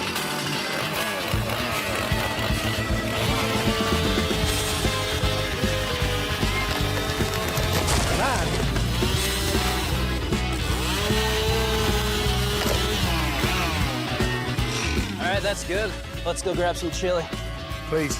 I am starving. One last thing. If you're going to be in Texas, go on. You got to have a hat. Oh, come on. Stop it. Absolutely. Justin, really? Seriously? You're in Texas. It's a rite of passage.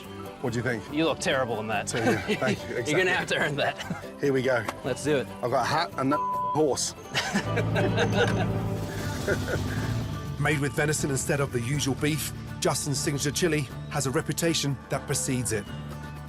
More importantly, it tells me that Texan cuisine has room for interpretation. I can't wait to taste it. Oh boy, now that smells delicious. It's pretty simple overall. Yeah. There's no rice, no beans at all. It's getting thickened by the spices. No beans in a chili? In a chili. There's no filler. I mean, that is delicious. That is so spicy. Oh my God, I'm sweating big time now. Honestly. Well, you're gonna sweat a lot more after this. Man, what I'm experiencing early on is that there's a toughness to Texas. There's a definite toughness to Texas. You definitely build a level of character. I grew up cooking in kitchens like yours, and being able to take that kind of beating on the day-to-day on the kitchen, because I'm from Texas, I was able to take it. Mm-hmm. Now that you're here, I really want you to experience Texas, you know? I want you to meet the characters. I want you to hunt. I want you to go to the ranches. I want you to go see the people who make the food, what it is, and give it all the character. How about we cook a little bit for everybody that you meet? Maybe we'll call it a throwdown. Show me all that flavor that you learned from Texas. So start off where? Where do you want to send me? Let's send you to a ranch to herd some cattle. And don't forget your hat. Texas Throwdown? Texas Throwdown. I'm not a big fan of a cowboy hat. I don't look like a cowboy, but I tell you what, I better get my together and get as tough as a cowboy, you know, for the final cook at the end of the week. My first stop in Texas, Justin sending me to meet a lifelong rancher who's going to show me what it takes to wrangle cattle in the Lone Star State.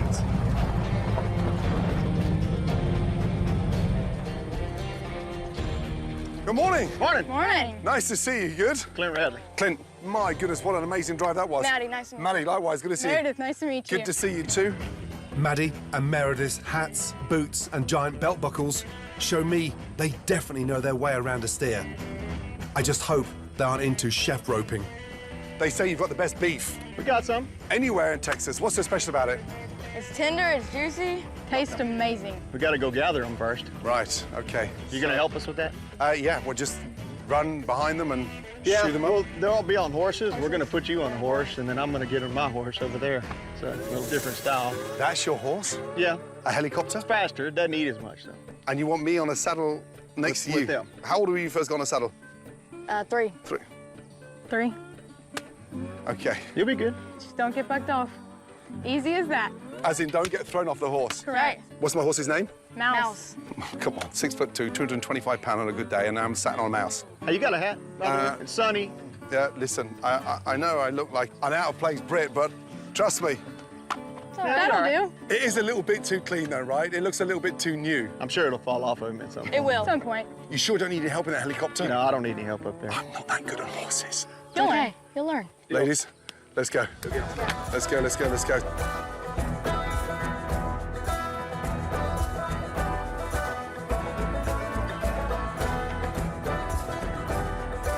Right, ladies, we set? You don't need gloves. We are, but what are you doing with the gloves? Well, it's a horse, right? No, you need to get some man hands.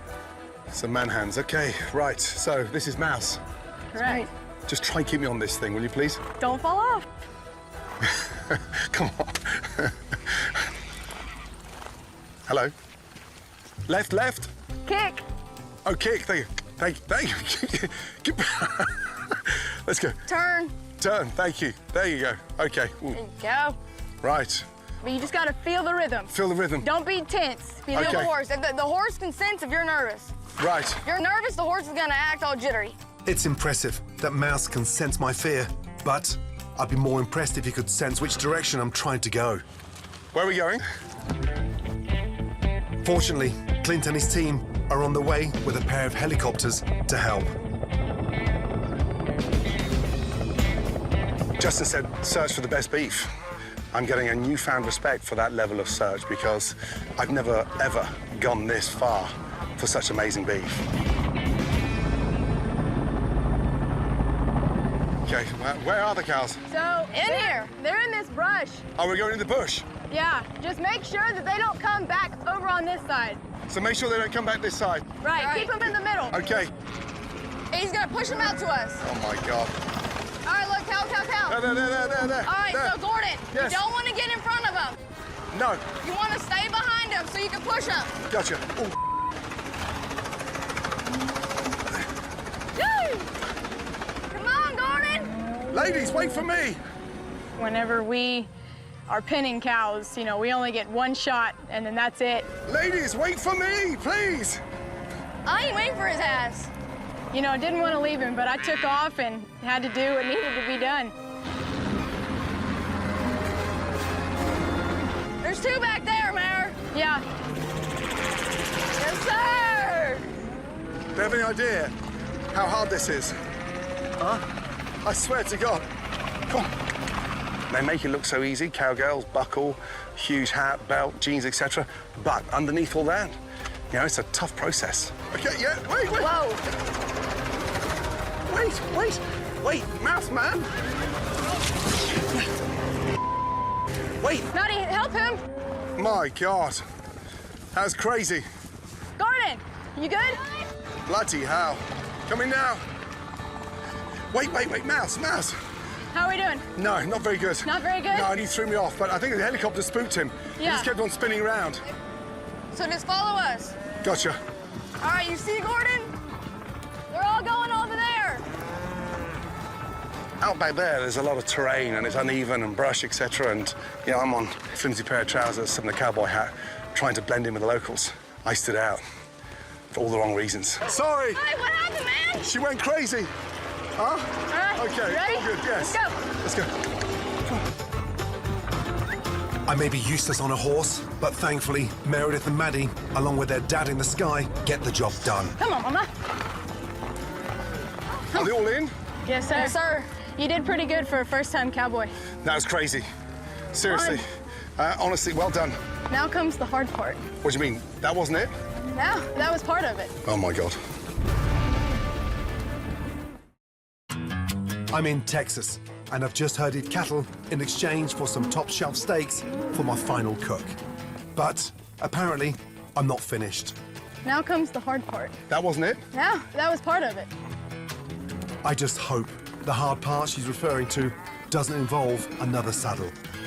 My swollen bollocks are a testament to the saying that everything's bigger in Texas. So the next thing we'll do, we'll bring the cows back here. We'll bring them in here, we'll vaccinate them for diseases and parasites that we deal with down here. Put it in their mouth, shoot paste down their throat, kills the parasites. It's like a worming. Right. What you're gonna do? Yes. Make sure it's in their mouth, and then you're just gonna squeeze it once. One pump. They're gonna fight you. Yeah. And you gotta make sure that they swallow it. Oh, man. All I want is some beef. All I want is a T-bone, a tomahawk, a fillet. I'll take the flank. I'll take the hoof. Give me something, please. After. Man, this beef better tastes good. Watch the ones with horns. Watch the ones that okay. You'll get hooked. Watch out. While giving the cows their medicine, Clint assures me they're used to the process, and it's painless. Apparently, they just don't like me. some beef. That's all I want, some beef. Girls. You gotta earn it. Down the head. There you go, there you go. Good job. Yes. Gotcha. Brilliant. I think when it comes to wrangling cattle, I think Gordon should just maybe stay a little farther away and back into the kitchen rather than in a saddle. So how do you like Texas? Can we not just feed them a tablet? Give them a little tablet in the hay. There you go. Yeah. There you go. Yeah. Yeah, Gordon. Yes. There you go. Hell. Go. That's crazy. Please, I beg you, can I have some beef now? Please? Think he's earned it? Yes, you can have some. I think so. All right. Yeah? You girls are strong, man. Oh, my God. That was a challenge and a half, let me tell you. There's a price to pay for the most amazing beef, and I think I just paid it. This is one staple that's going to feature across the final cook. Now, Texas is known for its beef, pork, and barbecue, but today, I'm after a different protein. Rattlesnake. That's right, rattlesnake. Now, I know Texans are tough, but come on. This seems downright crazy. Rattlesnake? Come on, seriously? With only 3 days until I face off against Justin, I'm heading west to the rolling hills of Runge to meet Bob Hansler. Nice to see you. Glad you made it. A survival expert and a former biology teacher who, along with the help of his trusty dog, Huck, can apparently catch a rattlesnake with his eyes closed. I'm after an alternative protein, a protein that's close to your heart. What's so special about the rattlesnake? Well, it's a good cut of meat. Is it that good? Do they taste that good? They taste amazing. Right. And Texas has plenty of them. And within striking distance, the safest sort of your what? 2/3 of the length they can strike. Right. And that's typically about 175 miles an hour. That fast? That fast. So they have the rattle goes off, that's your warning. You Gotcha. keep going, expect to get bit. Right. I'm happy to stand by. You're the expert, so what I'll do, I'll stand about a meter behind you. And that's not gonna work, man. I'm legally blind. Sorry, just help me out one more time. You're what? I can't see your face, but I can hear a rattlesnake. I'll tell you where I hear them, but you're the man with the stick today. So you're blind? Yes, sir. This eye is completely dead. This eye's pretty shot. And you're still chasing snakes? Well, I've got you to do that. You haven't got any in the freezer? I can just nip up to the house and try? No such thing. You got fresh meat today. Man, you're a tough cookie. Where do we start? Western diamondbacks are abundant in Texas, and normally it's best to steer clear if you stumble across one. Despite playing a key role in this ecosystem, many people think of them as pests, and every year thousands are killed and thrown away. But if you were in dire need of food, this is how you'd hunt one. This looks like a little ravine down here. This is a den. Down So, here? Watch your step, walk through. Yeah. Just watch out for the fire ants, the centipedes, the vinegaroons, the scorpions, all that stuff. Gotcha. So first you need to look around. All these holes that you just stepped over, yes, these are all egress points where that snake can come out and mess with you. Right, so even stepping over that, there could have been one under there? Absolutely. It's a perfect rattlesnake habitat. What about that down there in there? That's what we're going for. Inside? Inside, under that sandstone. Do you hear anything, Gordon? Yeah, my bum's twitching like a rabbit's nose right now. Right? No, I can't hear anything. Huh? Take the snake sting in there, bang it around. See if you can't upset something. If they're not in there, we're gonna have to go hunt down a few other spots. Now, let's go try plan B. I got another spot up here. It works out. Let's go, Huck. I've got plan C. It's called freezer.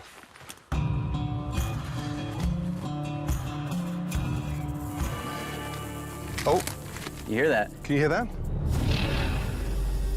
We found our rattler. Now, the only thing that stands between me and lunch is an angry, venomous snake. Even I can smell my own fear. At least, I hope that's fear. It's up to you now, Gordon. You're gonna have to get closer than that.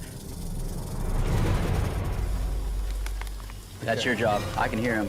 I can't see what you're seeing, though. Okay, Just be safe. Now he's staring at me. All right, watch yourself. Look around before you step in there. Bloody hell. How am I gonna get around the neck if the body's in the front? You're gonna have to make that call, Ramsey. As long as you're calm about it, sometimes they'll let you, sometimes they won't. You can go up to about 6 or 7 inches behind the head and be safe. Right. But you just want to secure the part that bites. Yep. And make sure it can't come back on you. You have 40 inches. on your pole. That's all you got. Ready? Let's do it. Right behind you, Gordon. Once and done, right? He's angry now. Watch out, watch out, watch out, watch out. Ready? Let's do it. I'm in Rungate, Texas, trying to catch a rattlesnake with the help of a blind man. Holy. This could literally be a meal to die for. You can scoop under him, but once you clamp down, the rodeo begins.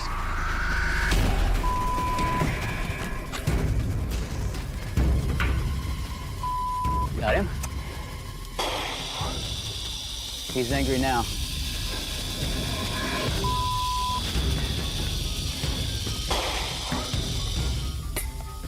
Bring him on out. Bring him out. You're gonna start pulling him out, Ramsey. You got him? Do you have him? I've got him.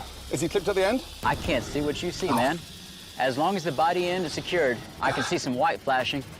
Okay, it looks like you've made him angry. Coming out.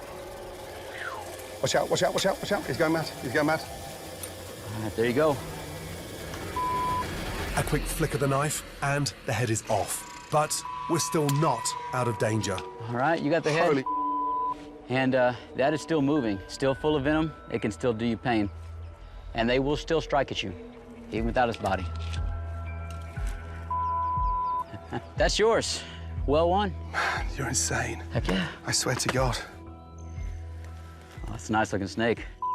Oh, man. Look at that. Man. Shall we? Let's go cook it up. Bloody hell's bells.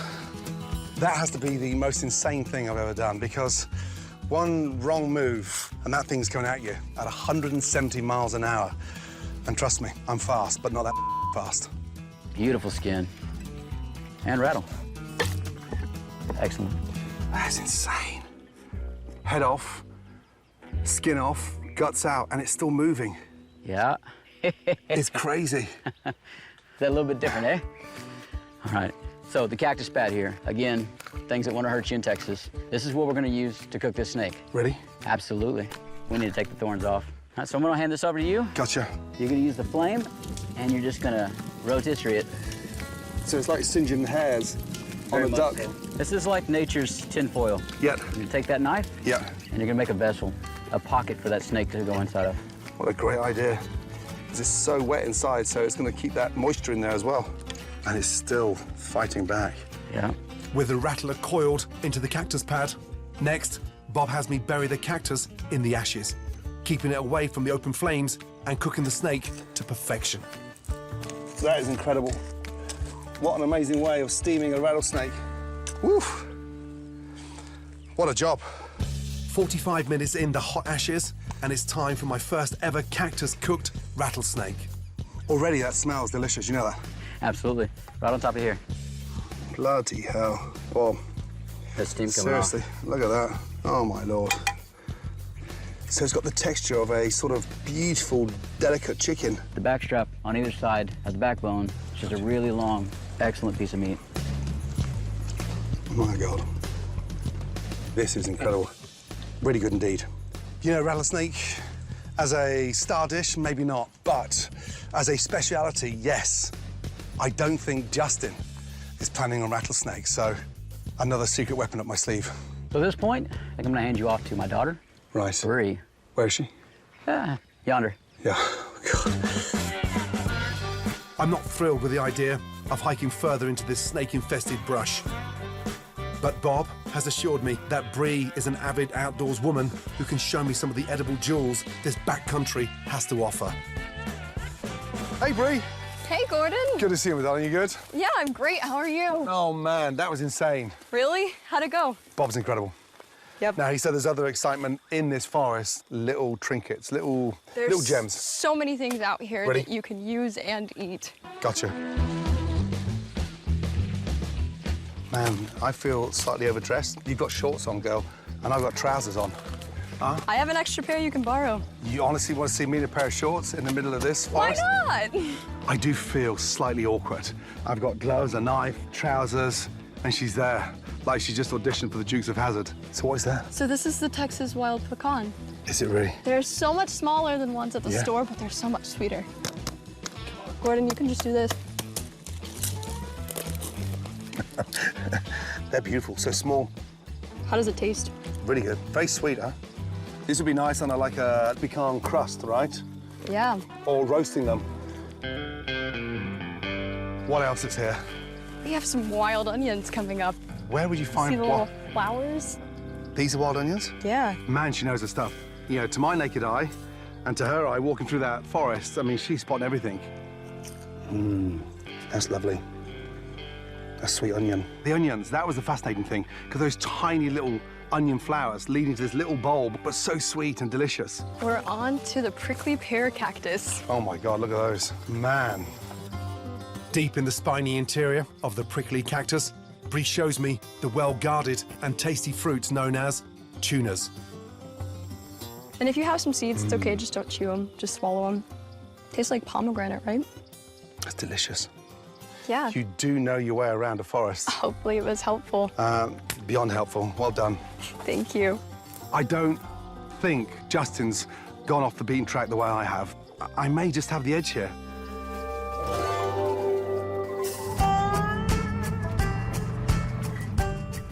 There are 2 days left until the final cook, and I'm still looking for a main dish. Since I'm in Texas, I want to go big. I mean, really big. So I'm going hunting for feral hogs. I'm meeting up with Rick Rosser, a local hunter. Good to see you, bud. Glad you finally made it. Here, ranchers don't have rat problems. They have pig problems. Rick knows just where these wild hogs like to congregate. I just hope it's not around rattlesnakes. Desperate for a big, meaty protein ahead of the big cook. They say you've got the best hogs, feral hogs, in the land, and I can't wait, fingers crossed, to get my hands on them. I've got some nice size roasters out there. This time of year, the fat is just right on them. Love that. Beautiful legs. I see ribs. Now, what's so special about these feral hogs? They are an invasive species down here, and they tear up acres upon acres of land every night. Farmers can't catch up on planting sometimes because the hogs come in at night or even sometimes during the day and just tear the crops up. They come in, they get in, they root with their nose. Watch out, what, the mosquitoes get you, bro? Yeah, they're eating me alive. You know, let's get Mama's recipe vanishing cream on you, and let's get you a new shirt, and you're gonna be right as rain, okay? What is it, like a... Let's just call it all natural. All natural. Better you not ask questions. Turns out, Rick's all-natural mosquito repellent will also help cover my human scent and attract the hogs. A pig cologne, if you will. Close your mouth. Don't want to get your mouth. That smells like piss. Don't worry about it. There might be some of that. It helps the sting go away. What is that? It's Mama's recipe. Mama's recipe. Mama's recipe. What are we shooting with? Shooting with a replica Golden Boy 45 long Colt. Cowboy gun, lever action, real John Wayne style. Pigs out there, when we see them, you know, it's not that they're gonna charge, but if they do, we definitely want to be ready with something close. Yes, sir. Let's go. It's gonna be great. All right, now remember, we're gonna walk in and we have to be quiet. Rick takes me to a blind near a clearing where the hogs are frequently seen. He also says I need to be patient and as silent as possible. This could be my biggest challenge yet. There's a pig's coming across him.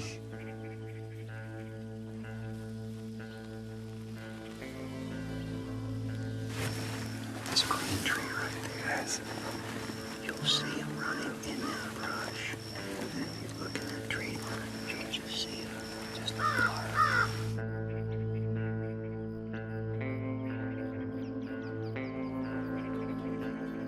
The waiting is excruciating. So is trying to stay quiet, not to mention that I smell like hog piss.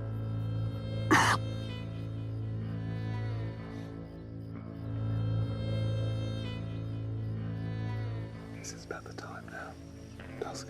7:16 every day for the last 5 days. They've been here starting at 7:23. Suddenly, there's a rustling in the trees. I'm hoping it's the hogs we've been waiting for.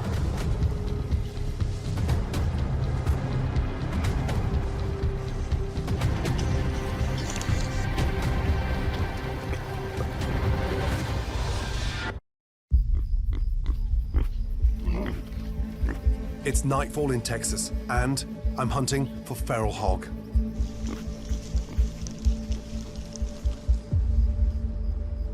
I can hear the hogs, and I can smell the hogs. I just can't see them. Come on, baby. That's hunting. That's so annoying because we're perfectly set up for it. And you even smelled good, too. Times like tonight, you can never underestimate the intelligence of a hog. They are clever animals. One smell or waft of a shampoo, even your voice crackling, that moment's gone. Is there any chance you can get me some hog for the end of the week, please? I think I can talk to some friends. Maybe some family can help us out. Thank you. That's a shame. Good job. Sorry, buddy. It's real sorry. Tonight wasn't our night, but he's assured me he's gonna get me some. So they say it's that good. I've got to hold on to that, but I just don't like going home empty-handed.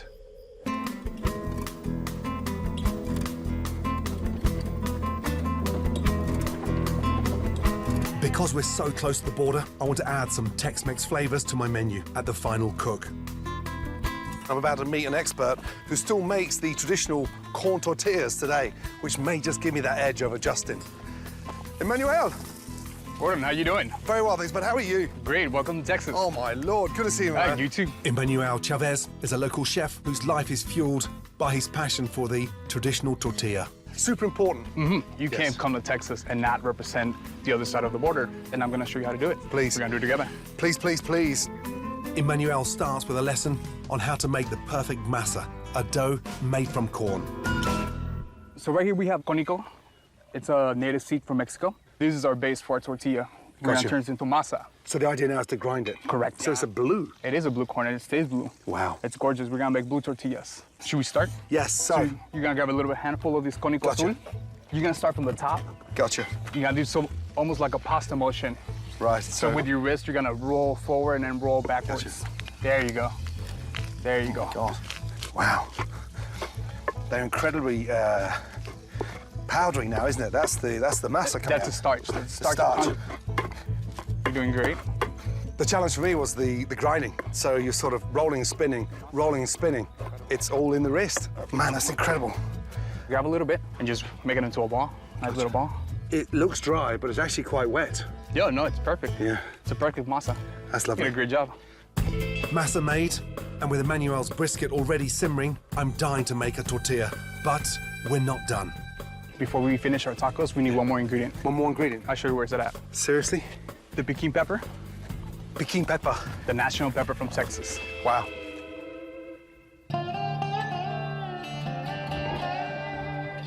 Bloody hell. Are they, Longhorns. Texas Longhorns? Absolutely, Stop it. yeah. Oh, my Yeah, goodness. they're gorgeous, huh?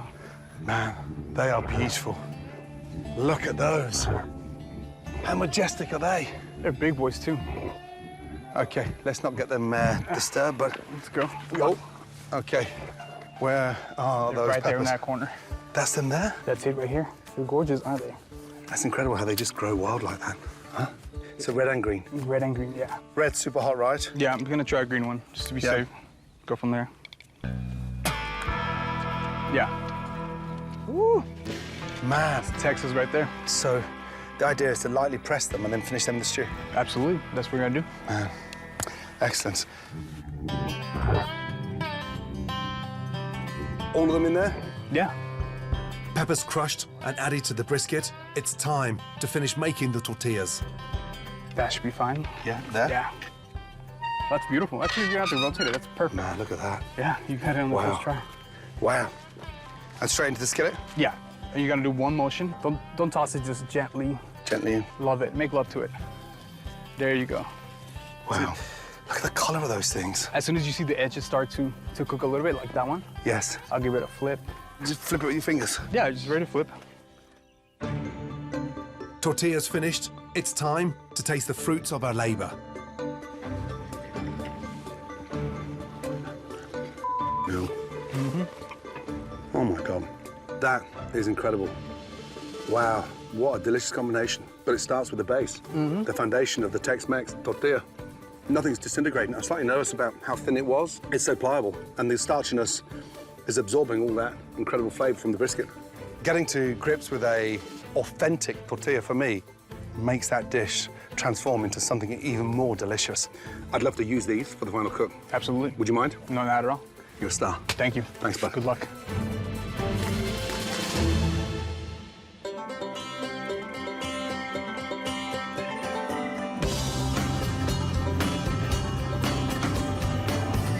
This week's been incredible. And Texans are definitely tough. They're a gritty bunch, and trust me, Justin's been satisfying their palates for all his cooking life. So this could be one of my toughest cook-offs yet. Justin! Gordon, welcome back. Watch out for the cow patties. Bloody hell, what a week. How was Texas? Did Texas kick your ass? It did more than kick my ass. You good, bud? Good. Oh, my goodness me. How you feel tougher? Now, 3 amazing dishes. Absolutely. One incredible week. Fancy a bet? Always down for a bet. So not a big fan of the hat. If I win, you get to wear a kilt. If I lose, I'll keep the hat. Then you're totally gonna be wearing the hat, 'cause there's no way in hell I'm gonna wear a kilt. Dude, I'm gonna kick your butt. You ready? I'm ready to go. Let's go. Because there's no way I'm losing to you. I'm deep in the heart of Texas, where Chef Justin, you and I are battling the heat to prepare a meal worthy of the Lone Star State. What a week. Crazy but good. Good? Did you see any hogs at all? Do you know, we heard them. It's interesting, you can actually smell the hogs, right? Because Yeah. they got that sort of musky sort of smell of... Yeah, they're mean. They're mean as hell. But he doused me in hog piss. When you live in Texas, you end up being covered in hog piss every once in a while. If being covered in hog piss is what it takes to get a beautiful pig like the one Rick brought me, then I think I've found my new cologne. So I'm gonna do a rib. How can I not? Yeah.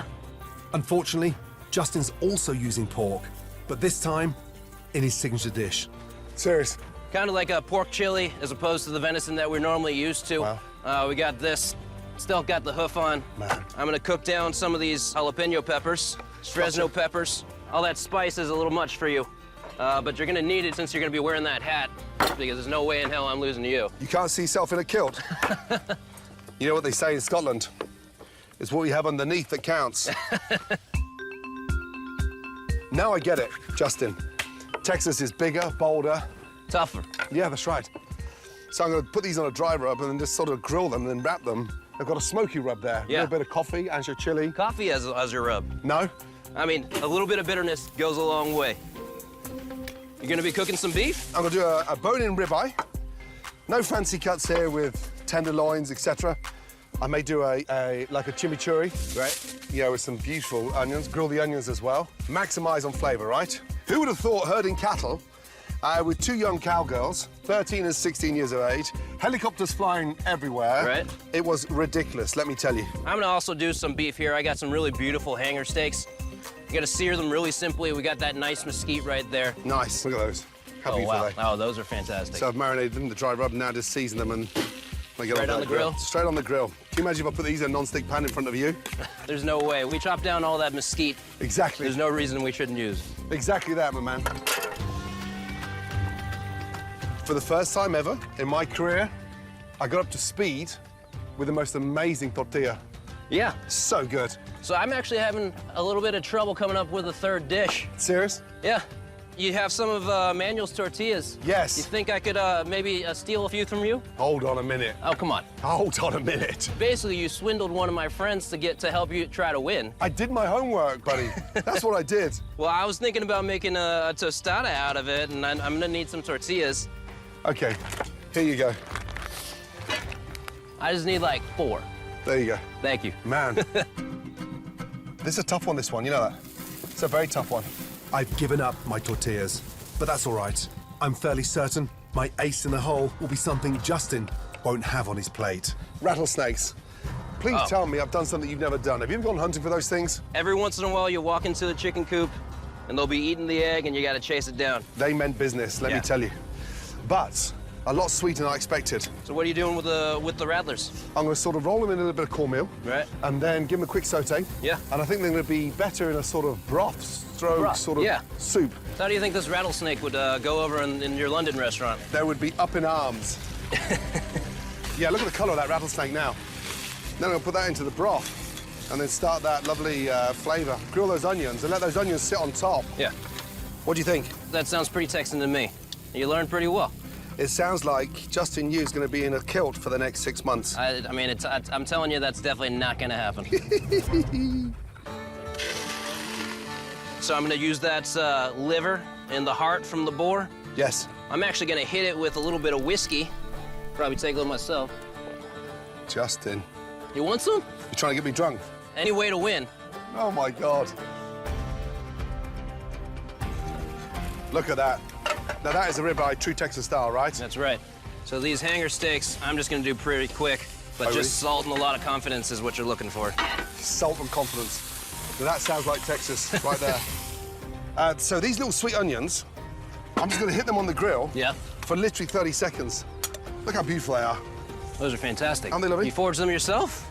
Well, with the help of Brie, yes. So beautiful. That foraging, honestly, pecans?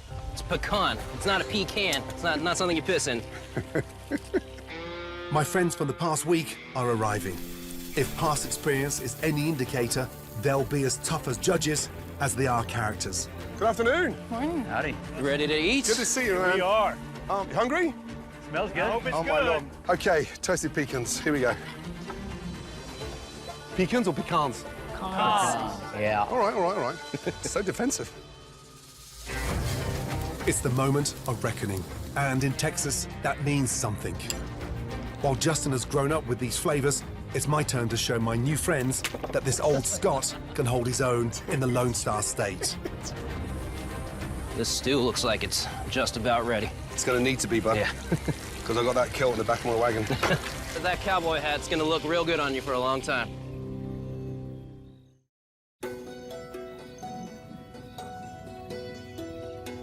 With a table of hungry Texans waiting, it's time to see if I can hold my own in a culinary showdown in the Lone Star State.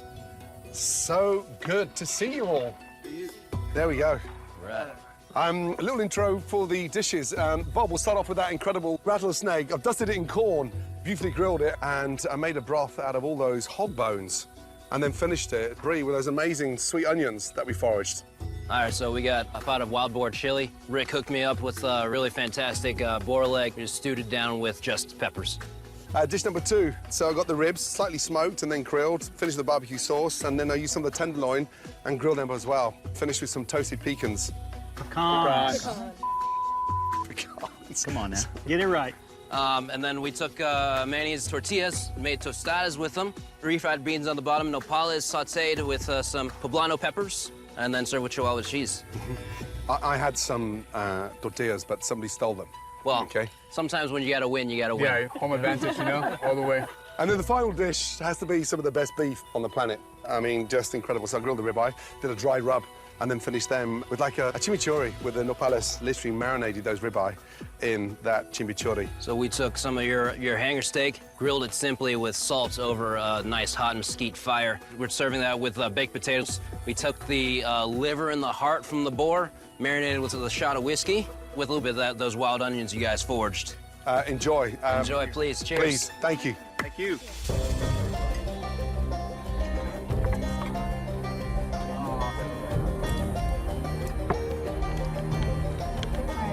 They are tucking in big time. I mean, it looks like they're really digging after that beef first. I would too. Look what Bob's doing with that rattlesnake. Almost eating it like a little chicken wing. Yeah. Okay. Is that good? Who do you think's pulling it out? Because I'm pretty sure I pulled this out. I like Justin's. I like Gordon's. What, beef? I like Justin.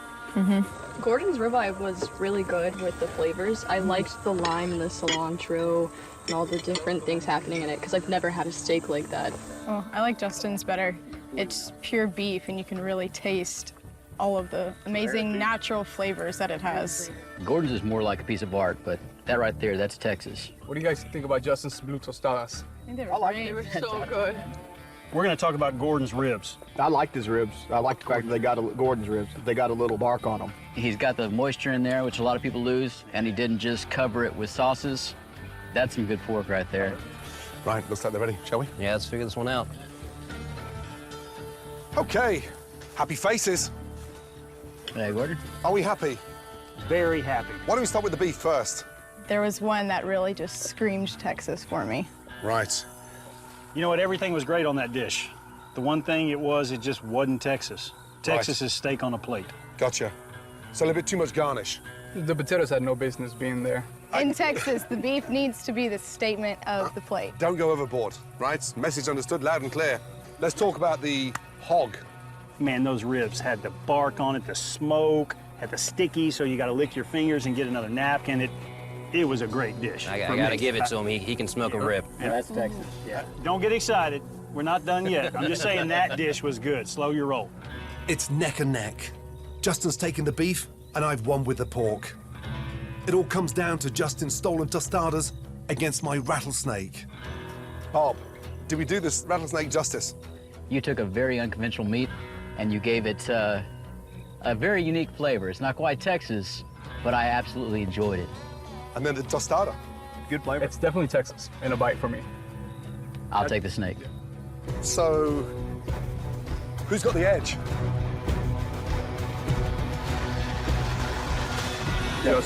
Justin. Woo! Sorry, bud. No, listen. That was a close one.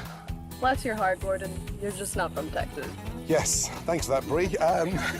Congratulations, bud. Seriously. Justin is a talented chef. He cooks with such bold flavors and no frills. At one stage, it was neck and neck, but he had the edge because he was Texan through and through. Boy, I'm glad I don't have to wear that kilt. I've had an amazing week. Thank you from the bottom of my heart. And I am coming back to Texas, okay? Well, welcome you back. Thank you so much. Take care, bud. Cheers. See you soon. Bye, ladies.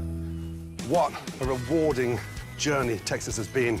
I knew Texans were a breed of their own, but never in my wildest dream did I know they possessed that much grit.